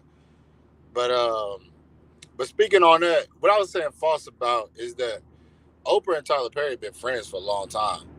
Oprah helped Tyler Perry a long time ago with his first production to get on BET. for whatever his Medea plays was. So they always been buddy. They met in like New York when his shows blowing up and so on and so forth. So yes, he built his own legacy as far as the plays go, but as far as getting on the big screen and stuff like that, Oprah was there the whole way. That's why they so close now. You know, ain't nobody about to be buddy just off a humbug. Just like, oh yeah, you know, he does great stuff, whatever. Like, nah. Oprah riding out coattails well for Tyler. So anything that he got going on, Oprah's right there. So as far as his success, you know, kudos to his success. I respect him wholeheartedly, but we're not going to act like, you know, Oprah and him ain't buddy. Now, Oprah also, I think it was you, Byron, that said, you know, when they get to a certain stage, they start to gatekeep. Well, that's what I don't like in Hollywood, and I would never see myself in Hollywood. She is gatekeeping a whole lot because she's buddy with the elites. Like let's keep it a big. But isn't gatekeeping kind of like a natural byproduct of being in position to put people on? Yes and no. The reason why I say that is because it's kind of like a self-made thing. Like, oh, I feel like I did this, my work, and so on and so forth, and I built myself. I made these relationships and so on and so forth. But then then people like Oprah would turn around and just be like, oh, we're doing this for the Black community. I want to uplift. I'm building schools in South Africa, and so on and so forth. And I'm just like pick a side. Are you for the people, or are you just doing this for your self-clout? Like, or are you just building this to make you look good? So I always respect the Oprah in the media sense, but as far as for the people, we should say, she ain't there all the way. She ain't there all the way. So I guess my question is this. So let's say, for instance, for like a company, right? You got a company and you got a management, you got managers, right? So would you say that a manager who, you know, you got your regular employees, your lower level employees, then you got your managerial staff, then you got your executive staff, right? And then you got the CEO. Wouldn't you say that some of those managers are kind of gatekeepers to the supervisors, the supervisors are gatekeepers to the execs and so forth? Like, I guess, can everybody be an exec? Can everybody be, you know what I'm saying? Like, I mean, you're right to an extent as far as the minuscule stuff, but as far as like people doing business and doing work, like you're gonna see these people at award shows. You're gonna see these people at the Oscars, the Grammys, networking events, and so on and so forth. But not me and you can't come, or I don't want to say me and you. You and O'Neal can't go to her and say, "Hey, I have this YouTube channel called No Stingy Energy." You're gonna have to go through those managerial staff before she even hears about it. They're gonna kick it out and say, "No, we're not doing this." You know, now granted, I hope y'all do get a TV show one day, but for somebody who is low level, they're not going to get to them. But Monique was doing shows for a long time. She was doing movies for a long time. So for her to be treated as if she hasn't done any work, just like Taraji P. Henson is being treated, you know, it's kind of a smack in the face because they're not getting the same respect. Now, the only person, and this is like, I don't want to say he's an idol, but I respect him as far as the business he done. Kevin Hart took his bag and vertically integrated it. Like, he was smart. Like, I'm not going to keep this money just to say I'm the biggest star. I'm going to create a production studio. I'm going to have multiple businesses where I invest in. Like, he did the right thing. Now, granted, Monique should have did the right thing with her money and took it and vertically integrated it. But to her story, she didn't know much, right? So that's where the Byrons and O'Neals of real estate give that free information, or just give that information like, you know what? I know you don't know much right now, and I've made it to this far, but let me help you along the way. So I guess they got a lot of situations because she was making money now. She was getting $55,000 an episode from the park. And that's the early 2000s. That's early. Yeah, that's the money back then, bro. Yeah. Early 2000s, you get you $1 million in a year, 22 episodes. God. And listen, if you had if you had a show like they did, because in that era you had the Parkers, you had Martin. You had Martin was a little bit after. Yeah, Martin was before.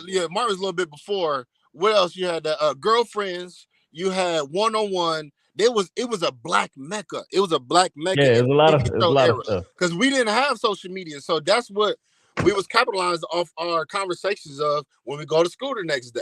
We had great shows, but they just didn't take it into another level. But a lot of people was getting taken advantage of because they didn't know much. But at the same time, what Byron said too, they signed a contract. You can't complain for something that you signed. Oh, 110%. 110%. You know, just like he didn't renegotiate. They signed 360 deals. They just signed it because they just like, listen, give me the bag. I'm on now. But they don't know what they get themselves into. Darby, just like anything, bro, you gotta pay for mentorship. Like somebody could have tell you what to do, but you didn't take the time out to go research, to go find people that have been in this position before. Pay them $55,000. Look, man, I need your help to renegotiate this because I just feel like I'm not getting my worth. I'm still getting the same amount what I did in season 1 to season 4. Is there any way you can help me out in this situation? But no, she was probably making the money, spending the money. That's it. And now, 20 years later, she complained about it. Like, nah, bro, this shit over. Yeah. Now, granted, I mean, you're right about that. Now, what she did say, and I take what Monique says with 2 grains of salt. Only because some of it makes sense. It's like how everybody believes in Cat Williams. Some of it makes sense, and some of it don't. You know, it looked like what she said, they was hiding money as well. They told her, hey, your show is not making this amount of money, but y'all only getting paid $1 million a year or whatever. You know what I mean?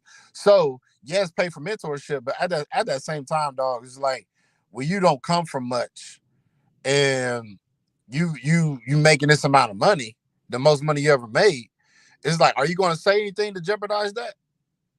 No. So you're going to take it and just be like, okay, this must be the right thing. I mean, I'm making more money than I ever made. I'm on TV. I'm getting invited place to place. You know, I'm here and there. Something must be right. But the more you know, the more you do. So I think that's where she's at right now. It's like, dang, you know, I didn't know I was getting played that bad. Shit, it's too late for that now. Oh, yeah. Yeah, I don't think she's gonna get that money back. No. It's on the contract, like it's business. Like my goal is to get cheap labor and make a lot of money. Like everybody do that. Yeah, I honestly think she should take what she knows now and just try to do something as far as mentoring other young actresses coming up. Open up her own production studio, start putting shows on Tubi. I don't care. Like people are trying to make a way. People trying to make a way. She got a little coin in her pocket. She doing shows or whatever. It's like now it's time to stop complaining and do something about it. Yeah. You know, I'm team always do something about it. I'm team always independence. I'm team always control your own bag.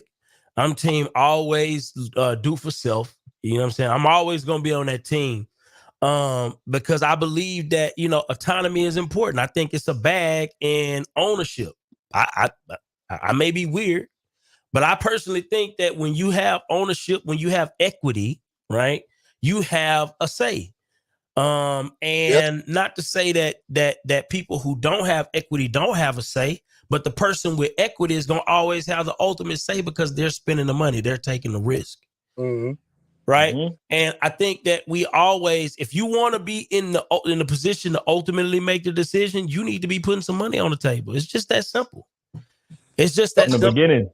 Yeah. It's just that simple. That's why Kevin Hart opened up his own studio. So now he says anytime he does a movie and a major studio wants to be a part of it, they're a partnership. But he did that at the height of his career. So now all his movies that he's making, if they get bought by Amazon or they get bought by Netflix or whatever, he get big bags too.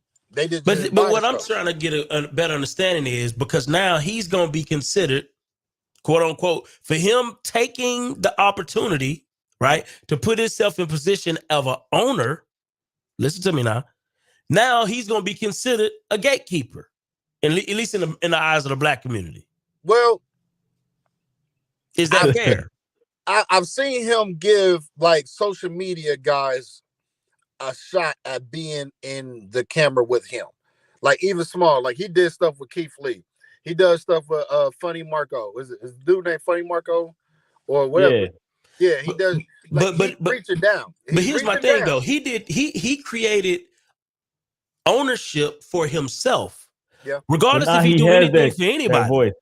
Yeah. It's no different. Okay, let's say for instance, right? Let's say if me and you doing a deal, Darby, we doing a real estate deal, right? You doing consulting, I'm putting the money up, right? You doing consulting, I'm doing the money. Who you think in that relationship has ultimate control? I mean, it's usually the person bringing it back. Facts. So you really just work for hire at that point. Facts. Yeah, and that's where Kevin Hart. That's where Kevin Hart and I heard Nipsey say that as well. You know, I'm not being for hire anymore. You know, I'm not the talent anymore. I'm the business partner. You know, so anytime that I'm being brought on, you're not putting me on as Kevin Hart. You're not hiring Kevin Hart. You're hiring Heartbeat Productions or something like that. We have a partnership. We have a partnership. So I think, well, they should. I don't want to say I think.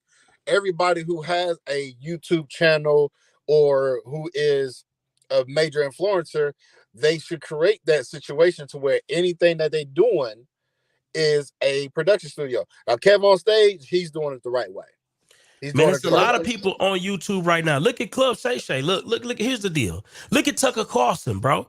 Tucker Carlson just interviewed Putin, right? Who? And he's Putin, bro, like the head guy of Russia. Tucker Carlson came from what? Fox Studios? He came from Fox. So Tucker said, look, okay, the gatekeepers done kicked me out. The gatekeepers done kicked me out. They didn't blackball me. I'm going to take everything that I've built for myself and I'm going to create my own production studio, my own production situation, and now I'm blowing up bigger than ever. Here's the thing, bro. Look at Club Shay Shay, right? We opened the whole segment talking about his situation, but here's the piece. Wasn't he working with ESPN? Oh, they disrespected that man too, bro. And now, bro, but here's the thing, though. How many followers? Look at this. How many followers ESPN got in comparison to Club Shay Shay right now as we speak, right? He's gonna, bro, here's the thing. Club Shay Shay probably gonna surpass, if he continues on the same trend that he's on right now, he's gonna surpass ESPN in followers. Yeah, because he has a broad audience. But in our mind, we have been trained to believe that the gatekeepers have ultimate control, and they don't. They don't. Gatekeepers only have ultimate control to people who give them that power. Yep. But what I'm saying is we have that same power. We just got to exercise ownership. We got to stop thinking to ourselves, I just want to work. I just want to come up. I just want to show up and participate. No, man, you need equity. Equity gives you partnership. Partnerships gives you power. That power makes you in essence, the gatekeeper of your own level of success or lack thereof. That's all I'm saying. So I think we got to reframe the way we thinking about these gatekeepers. We can't pedestalize these folk to a degree to where we diminish what we are able to do for ourselves. The main thing that needs to happen is we as a culture we need to not be the footstools of entertainment. What I mean by that is we don't need to be hired as talent. You know, NFL players, NBA players, actors, actresses, you know, they're the ones that hold up the business. And if they don't unite as one, it's like, you know what, we should get more than we are worth. You know, we should get some type of equity that's going to be in the long play, because you got football players sacrificing their bodies, basketball players sacrificing their bodies, you know, actors and actresses, they working for pennies on the dollar, but all these networks are getting billions of dollars from these advertising companies and such, and they're not getting it back. The only thing that I've seen that was kind of elevated is when all those players, mid-level players, was getting those major contract deals, because those the media was dumping money into it. I think it was around the COVID era. And I mean, you talk about mediocre players getting $200 million a year. You know what I mean? Damn. So if that transition changes, then I think a whole lot of dynamic will change in the entertainment industry. I want to know what Dr. O thinks about the whole gatekeeper thing I was just talking about. I don't know if she was with us or not, but I want to know what's your thoughts on us changing our mindset from believing in gatekeepers to just understanding that we can own equity ourselves. We can be the gatekeepers of our own levels of success or lack thereof, right? If we just choose to take those levels of risk. What's your thoughts on that? No, I agree. You know, be the fish or not the fish. You know, own the pond and don't own the goddamn fishing rod. I mean, what do you want to do? Like, how long are we going to cry victim? And I will admit, a lot of us have been victimized.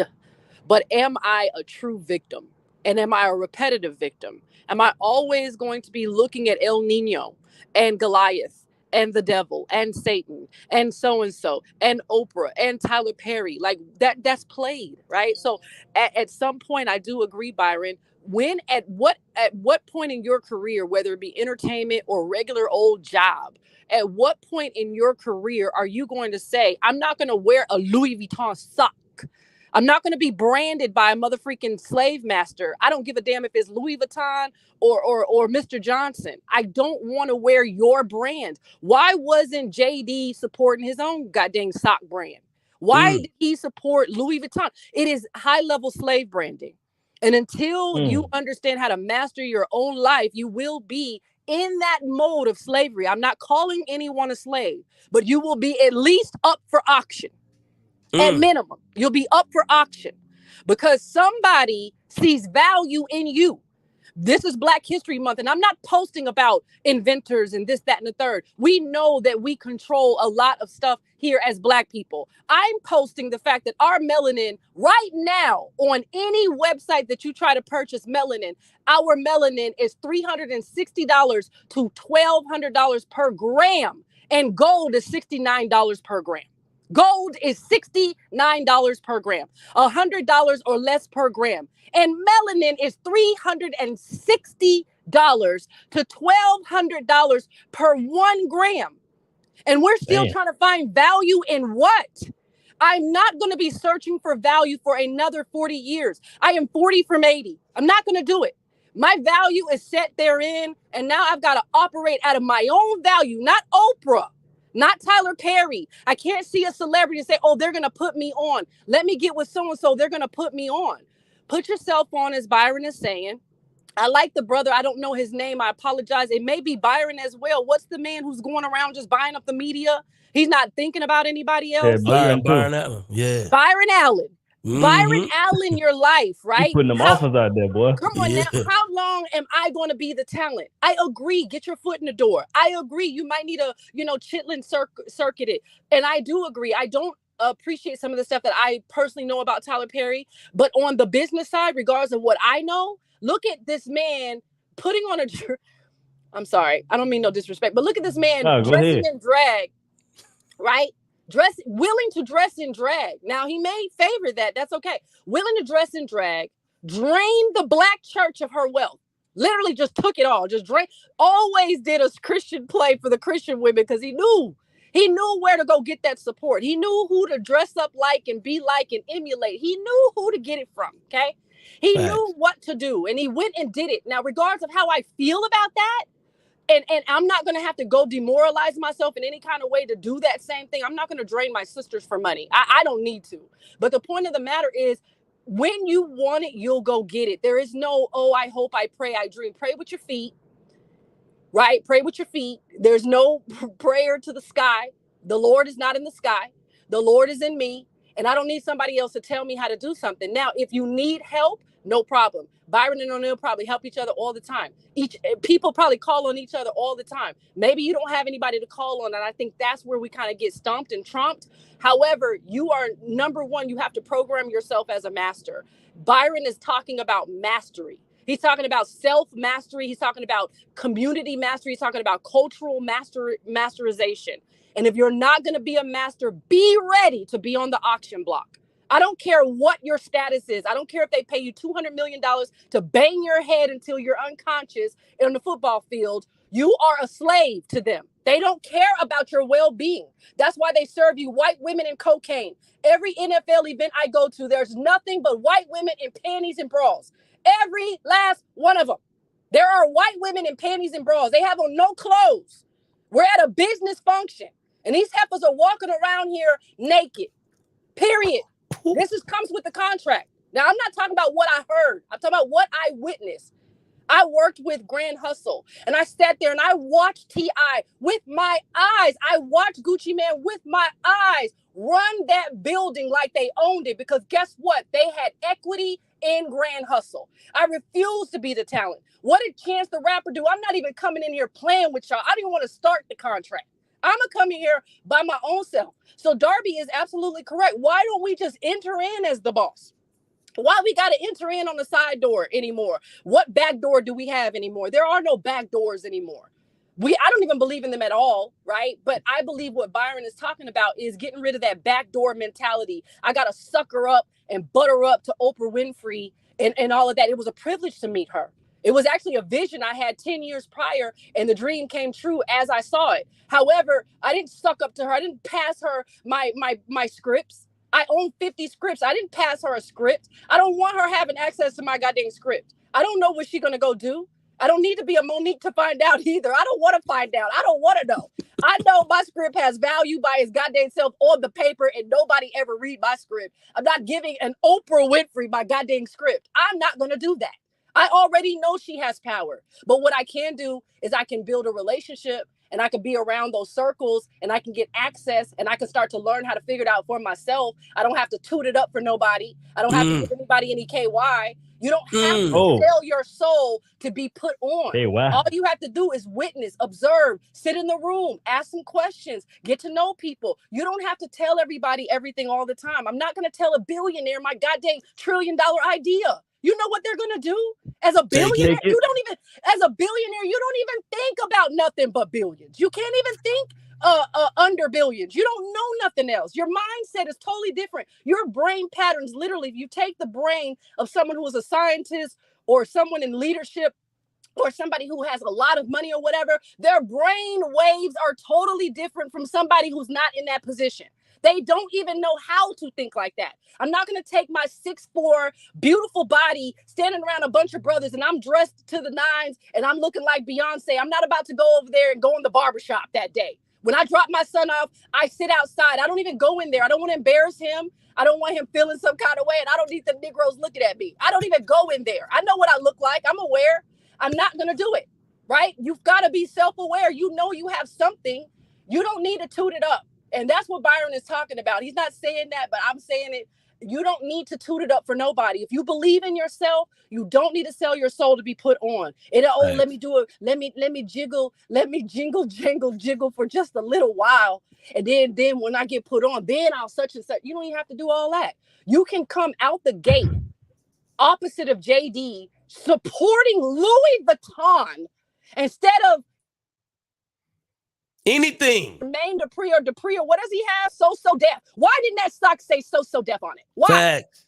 And I'm not being rude or anything. I'm serious. Like, that brother built something. I met him. I was so honored by meeting him. He wasn't showing me his Louis Vuitton socks. That brother was talking about So Def. He was supporting the artists that he had in the building. He had over 1,000 artists in a building to be put on his record label. And I was right there witnessing his glory.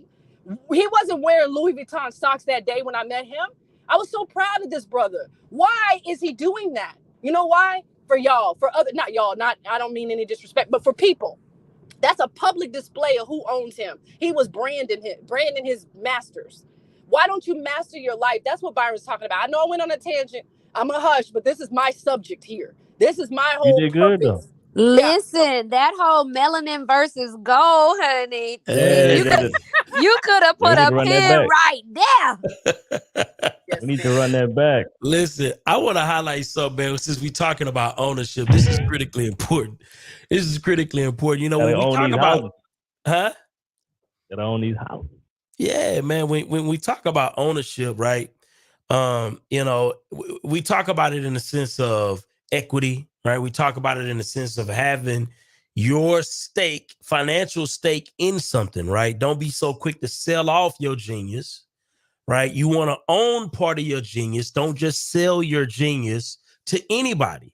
And that's why, this no stingy energy community is so important, because we are not just in the business of just selling our genius for somebody else to own our equity in our genius without us having some level of equity, which is hence control, which is also partnership, right? Which also puts you in position to gatekeep your own level of success, right? We always want to lead with ownership. Ownership is the key. Ownership is the key. And so with that being said, I also want folk to understand that a lot of us are not understanding that when we're getting these houses at 3%, 4%, 5% interest rates, and we're excited about this, we're like ecstatic. But I just want to inform you about something. If you're paying for that, if you're paying your regular standard mortgage rate on that house, okay, listen to me. I need everybody to pay attention. If you pay the amount of money that they send you in the mail every single month to pay, you're paying way more. You're probably paying 200 and a half, 150% interest on that same house. You're buying the house 2, 3, 4 times in some cases if you're paying what they're sending you in the mail. Therefore, I wanna highlight something real quick. Can we let's run the commercial real quick, because to one of our sponsors, because what he's doing is so masterful, because it's allowing folks to be able to gain equity, real equity in their properties, right? In shorter periods of time, but that's not what's the most important. They're able to buy the house for what the house is worth instead of 2 or 3 times more than what the house is worth, because you're giving all of the money to the bank. Let's roll this clip real quick of our sponsor. Listen to me, y'all. But one of his mentees took us through one of their programs, and I paid off my mortgage. But guess what happened? My marriage went to a whole nother level. And you know why? Because my wife is a security freak. And even when I blew up, my wife would be like, oh, you blew up, but how long is you gonna keep making this kind of money? I was like, I don't know, forever. She's like, you sure? Because I'm gonna keep my license as a nurse just in case you don't. So when I paid the house off, my boy was like, you ain't gotta do that, you can do this. But when I paid the house off using that program, it took the stress level all the way down for my wife, because we no longer had a mortgage. Does that make sense? That thing that was coming every month, that was getting on her nerves, we didn't have that no more. And so she was at rest.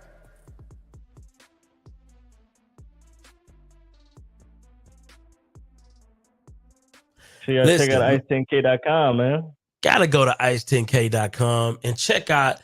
Listen, you don't be giving the banks all of your money on these properties, because at the end of the day, you might as well be a runner at some point.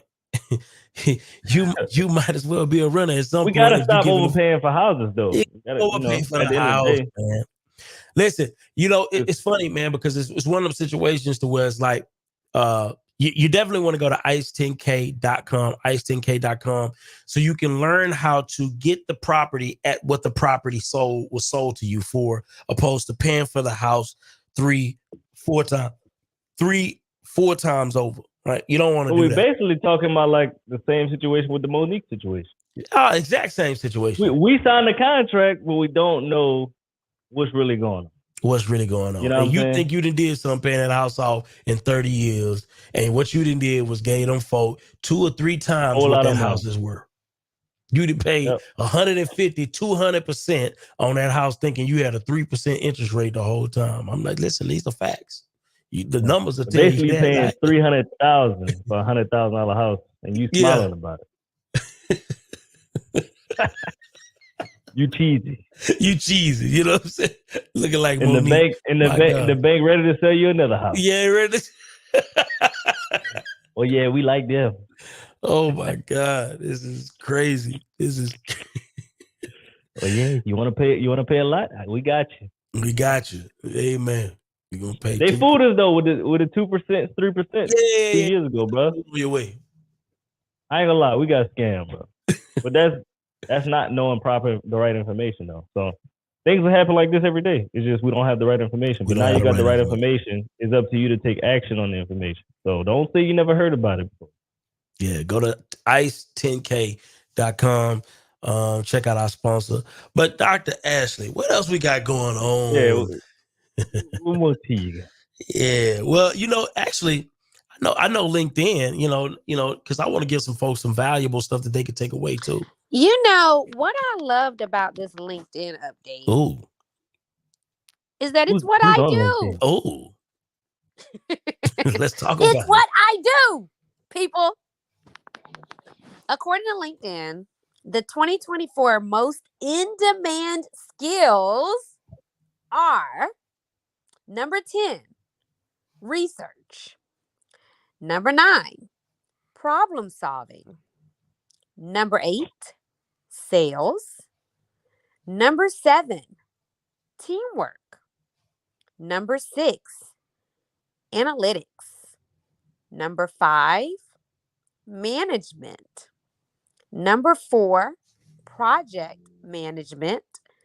Number 3, leadership. Number 2, customer service. And number 1, communication. It's funny when we talk about these skills, right? And I'm looking at a lot of these skills, right? And I'm sure if LinkedIn was doing this same assessment in 1960, it would look completely different. We would see some plumbing on here. We would see some manufacturing on here. We would see, woodwork. Carpenters. Yeah, we see a lot of different things. And so I highlight this for this reason, right? I highlight this for this reason. I think this is so dope because what it tells us is that the most sought after skills, right, in 2024, a lot of them are soft skills. Mm-hmm. And when we talk about the woman and the male dynamic in the workplace, in career advancement, when we talk about all of the different things that are taking place, and that women are leaders in, you got to understand, we have a lot of women who are educated. We have a lot of women who are masters at a lot of these skills. We have men that are killing these skills as well. But I just want to highlight the fact that, golly, boy, the people and the companies who are searching for talent, this is what they're looking for. Right. And I want to break this down. So why this is important. I want to start with each one, but I just want to pass it around just so everybody can kind of get a take on why do they think this is so. Am I the only one alarmed by these things? You alarmed by it? I am. Why are you alarmed? I'm not alarmed at all. But I'm not alarmed. Alarmed because okay. That's everything. That's everything like around the internet space. The world's going towards the internet, bro. But also, what I like the way LinkedIn CEO put it. He said that when you think about this, you have to think about it as employment currency. The skills that employers are in need of and are looking for today. Who has the most value? So one of the contracts that I currently have, I am a leadership developer for every single department head in the city of Columbia. Every single department head is coming through my leadership training series. And these are the top 10 things that are included in my presentations, because oftentimes they may have ascended to certain levels, but not necessarily utilizing the suite of skills. They may know one of them, but not know all of them. And now in today's time, all of them are needed. Because, for instance, there was a time where university presidents were figureheads. Well, now a lot of colleges and universities need their presidents to be fundraisers, i.e. sales. So there are things that those skill sets weren't needed before, but they're needed in today's time. So let's break this down. Darby, what's your thoughts on this? Is Darby with us? Might be shuffling for that phone, man. Oh, he used the iPhone. Yeah, I used to the iPhone, Android. I want to highlight a couple of things on here, right? So we got communication, right? We got customer service. Look at how high customer service is. And everybody needs customer service. Everybody man. needs Most people customer service trash, bro. Well, a lot of people believe that customer service is a lower level job, but what they don't realize is that customer service is a very, very lucrative position to be in, especially now because what people are not understanding is customer acquisition. We think about Starbucks. We think about, Target. Target. Customer service on the phone, getting cussed out about an order being wrong from Amazon. No. When we're talking about these levels of customer service, we're talking about big companies hiring other big companies to do things and having to acquire multi-million-dollar contracts, negotiate multi-million-dollar acquisitions, and be able to keep those customers happy and keep spending money with us. These are things that are becoming more and more valuable in 2024. Communication, being able to collaborate with others, right? That's why all of this stuff that, when I hear Monique being difficult to work with, I'm just saying, listen to me, Ashley. When I hear about you being difficult to work with, let me explain something to you. That same stuff is not going to even work in the corporate world, because if you can't communicate effectively, if you don't know how to have a spirit of teamwork, right? Yeah, if you don't know how to analyze, research, and problem solve, you're not going to work well with anybody, let alone some type of Hollywood, movie. Blockbuster film. Ain't nobody messing with you, man. Nobody messing with you, period. And so I think a lot of times we get caught up into the dramatization of a lot of these things, but what we don't understand is the world outside of Hollywood, this is what companies are looking for, right? This is what the companies are looking for. So I just want us to just know, take a screenshot of this right here after you hit the like button. After you hit the like button, I need everybody to go ahead and hit the like button. Please hit the like button real quick. But after you hit that like button real quick, take a screenshot of this, right? That way, when you're presenting, an offer to somebody, right? Whether it's you're trying to do a high level customer acquisition, you got to know that what's trending are these things, right? And you can utilize these things just like what Ashley was just talking about when she's presenting something, a package to somebody, right? She wants to present with this information because she knows that this is what companies are looking for. Ashley, you want to give us a little bit more clarity on how you do those presentations and different things of that nature? Is Ashley with us? I just be us, buddy. Yeah, her and Darby, maybe they hugging each other from the back. I don't know. No, I'm just playing. Boy, what's crazy, your thoughts boy. on that though?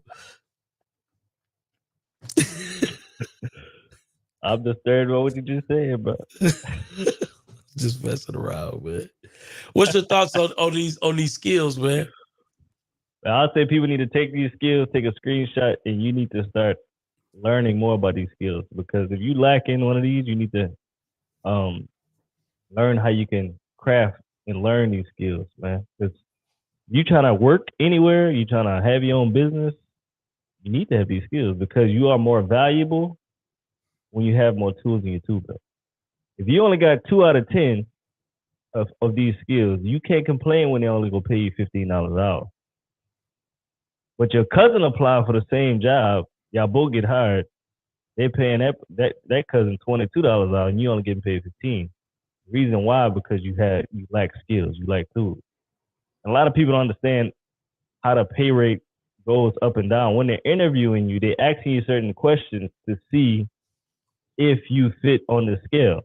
That's why sometimes they ask you dumb questions. It's not dumb, it's just to get your response. And they just writing it down. So if you understand these things, you get better at leadership, you get better at project management, sales. I don't care where you go. You need to learn sales. I don't care if you work at Popeyes, McDonald's, Lowe's, Home Depot, Chick-fil-A, even at the car dealership. Sales, that's what makes the most money.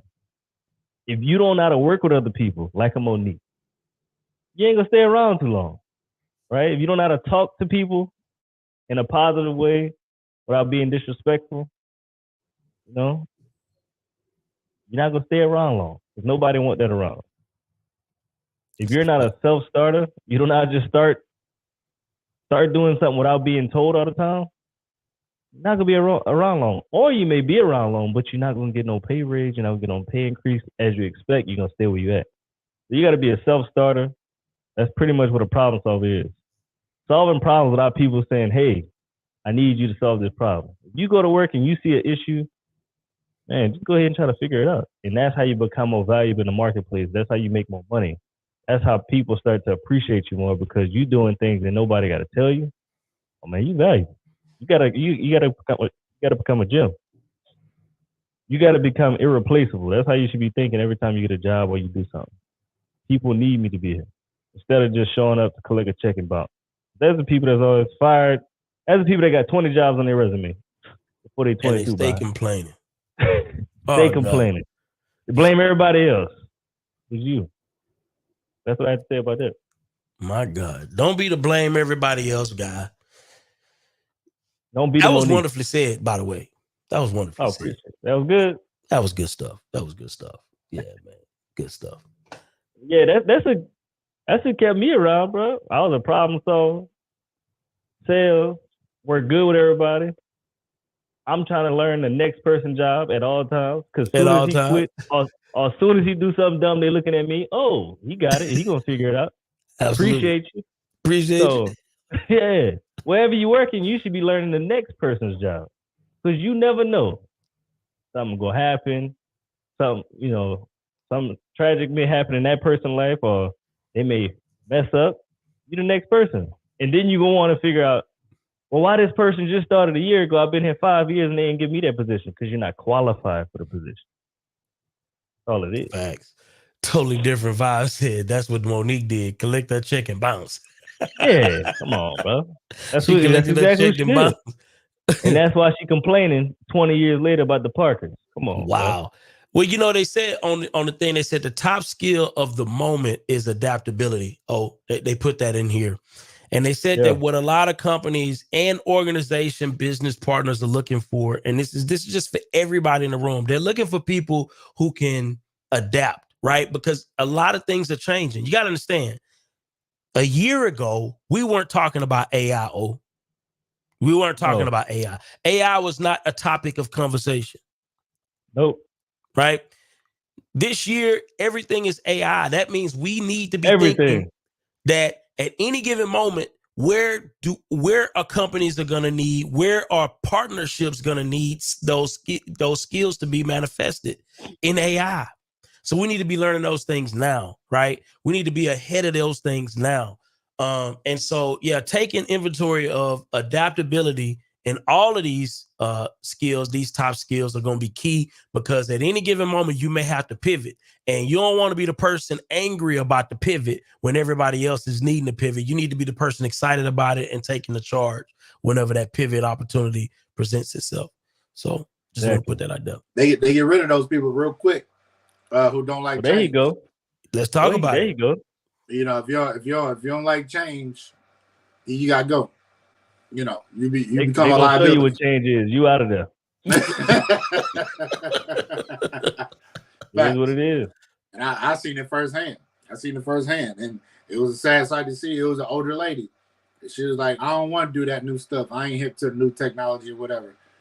Next thing you know, her hours got cut back. They ain't fire her, but they forced her to leave.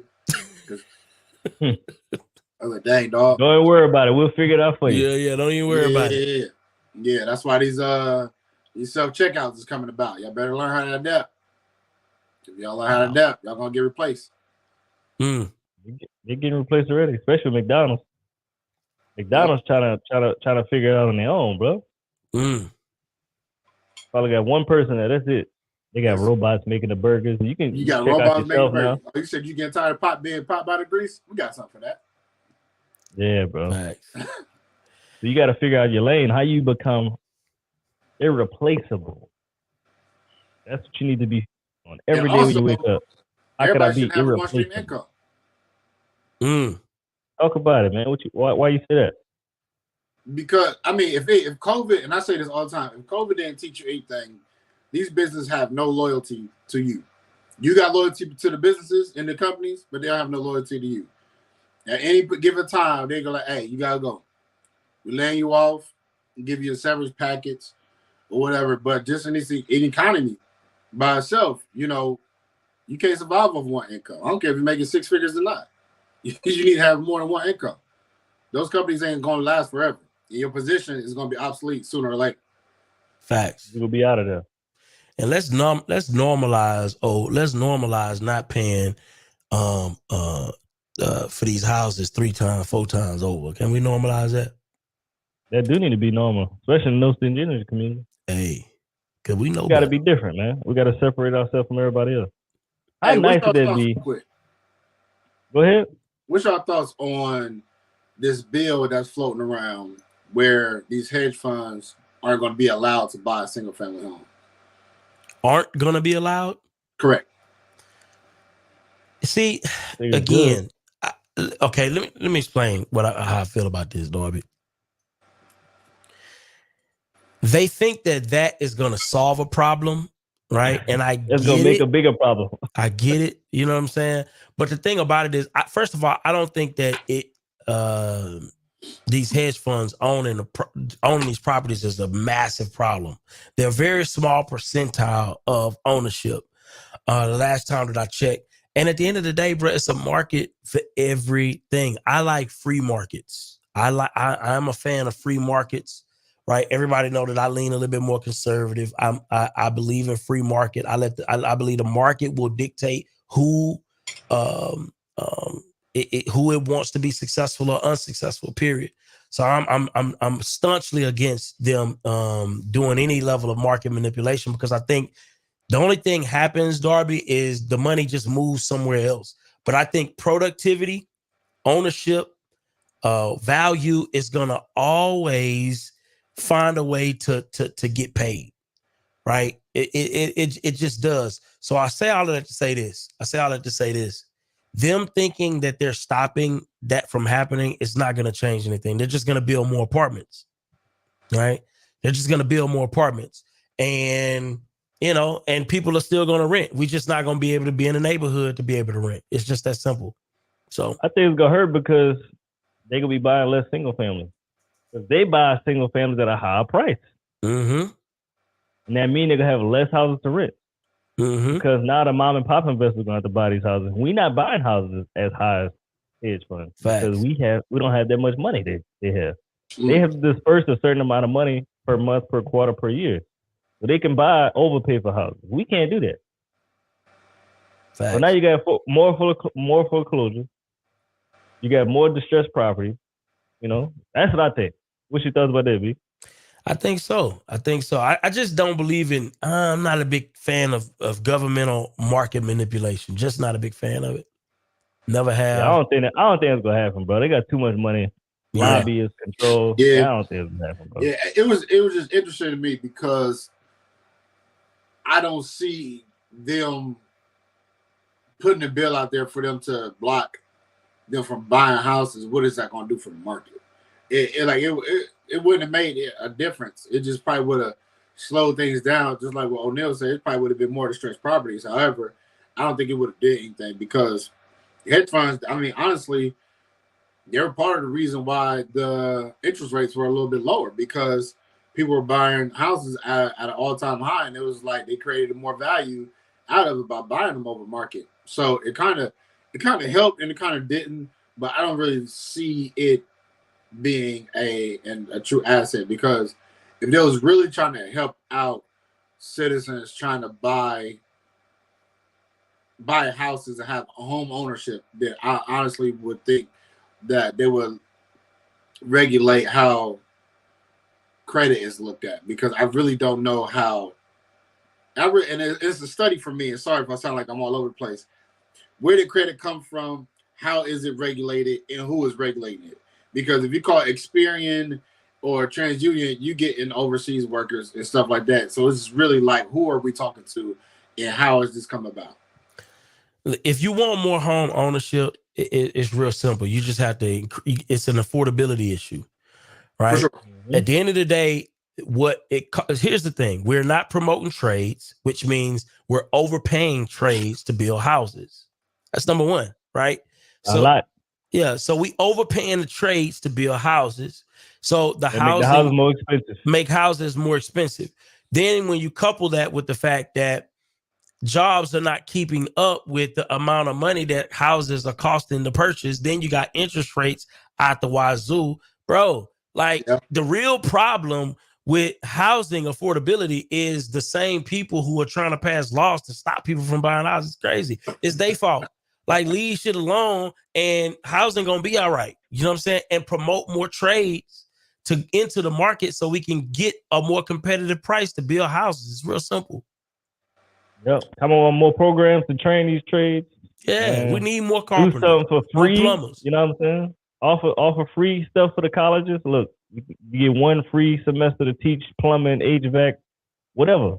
Because not everybody could afford to go to school. They took out trade school. Saying? They took out trade school and high school. They taking out of high school, correct. When I was in high school, we had what was called Career Center.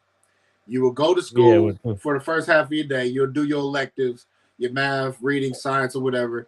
And then the second half of the day, you will go to your trade school or your Career Center school, and you'll do your cosmetology, you'll do your electrical, your plumbing, and so on and so forth.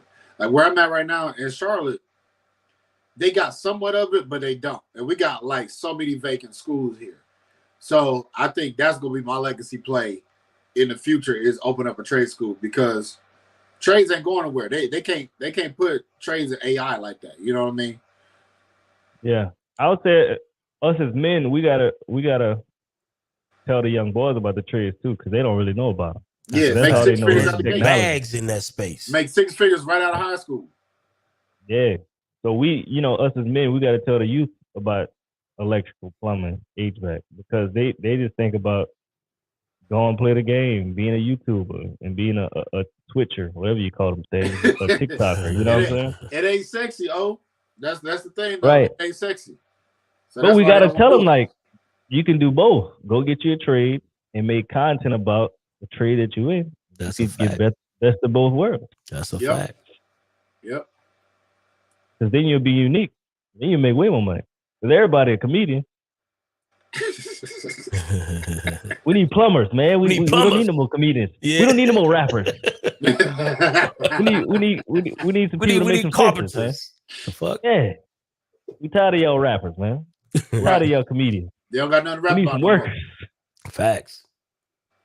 We can't even rap. Man, this has been a phenomenal episode, though. What you think about it, man? I think so, man. I think there's a lot of value, a lot of real perspective to look at. You know what I'm saying? Especially in Monique's situation. Stop sitting around complaining and actually do something. Do something. Same with there's 10 different things from LinkedIn. Focus on the things that really matter. You know, when you at work, be working. Don't be looking at Instagram, Facebook, because they ain't paying you. The job where yet is paying you. Then you mad when they fire you for playing on your phone. Come on, man. So you gotta get some skills. Try to figure out how you can be irreplaceable. How can you be the most valued person in the company or the business that you're in? That's how you get the respect. That's how you get the money that you're looking for. That's how you climb up in the ladder. If you want to climb the corporate ladder, get more skills, add more value. And that's how you get to the top. You can't be the same person you was yesterday and expect to get to the top. That shit ain't work. Facts. Just because you look good. Facts. You know what I'm saying? Some people be getting confused just because they got a little butt, Byron. They got a BBL, they think they rise to the top. You can, in OnlyFans. Still got to perform, you know? Facts. What you think? Man, I think it's an absolute fact. I can't even add no seasoning to it, man. That's some bitch. Louisiana, New Orleans ready, man. You know what I'm saying? Hey, man. The best time to be in Louisiana right now, boy. They got the man. food, Y'all got they got the liquor, they got food. Oh yeah. The liquor pouring up. What we got? Had a little cook off yesterday. Oh my god. Hey, 6 bowls, Byron. 6 bowls of that gumbo? What? Black pot stuff, man. So 7 steak, white beans. You know, I know you don't know nothing about that. No. Short ribs. Short ribs. Hey, boy. God. I had that before. Rice and gravy, you know. Boy, get you some bread, dog. Some beef roast. Get you a French roll. The French rolls, my God. Boy, get you a French roll. Check my Instagram. You'll see it. My story. Beautiful situation. You would be in heaven, Byron. You'd have been beautiful situation. Cheese. Let me get that. Let me tell you that. Let me grab one of those. 2 or 3. Yeah. It was good, bro. Hilarious. Yeah, man. With that being said, man, make sure y'all like, comment, subscribe. Go to ice10k.com. Go check out our episode from last Thursday. That was a beautiful situation. If you're looking to buy a house or you're looking to get your next house in the next 2 or 3 years, that's a very matter of important fact. If you buy a house or you know somebody buying a house and you don't watch that, you goofy as fuck. Tell them watch it first. You goofy. You goofy at that point. Tell them watch it first. That was a lot of free game. Valuable information that's not shared at a regular home buyer seminar. Your regular realtor not gonna have that information. Your regular mortgage lender not gonna tell you the information. You know what I'm saying? So definitely gotta check it out. The realtors can become way more valuable the more they know how to mortgage go. Yeah. If they're able to share that at their seminars and stuff like that, I guarantee they'll become probably one of the top performing realtors in their area. Easy. Correct. Make sure y'all check it out, man. That was last Thursday. We did that. And then we'll be back this Thursday, man. You got any final words, bro? Nah, man. I think you said it. Make sure y'all click the subscribe button, hit the join button, join the family. And see y'all next Thursday, man. It's a good time. Y'all have a good morning. Everybody from Louisiana, happy Mardi Gras. I eat a lot of food. I get drunk. I have a good time. Be responsible. You know what I'm saying? Don't have no babies. Yeah, don't be getting hugged from the back, Dr. Ashley. Just don't do it. Just don't do it. Ain't trying to see no babies in December, man. Only if you ready for it. Don't let Usher hug you from the back. Don't do it. Look, don't let Usher hug your girl from the back. I think it's a player for real. With that being said, man, we out, man. Y'all enjoy your day. Peace. What's up, y'all? So most people struggle with sales. A lot of us in real estate, and we struggle with our sales. We struggle with follow-up. We struggle with leads. And we just basically missing out on deals. For me, I just got on Taskify CRM. They send messages out for you. And look, a lot of us have work. When you get off of work, you have hot leads ready for you. Make sure you check out Taskify CRM. I'm telling you, it automatically replies for you. And look, it sends you multiple messages. Like we talking about drip campaigns, so you're not missing up on the lead follow-up. So make sure you check out Taskify CRM. Use coupon code NoStingyEnergy to get 10% off. I'm about to show y'all inside my CRM so I can see how it really works. Make sure y'all check it out. Peace.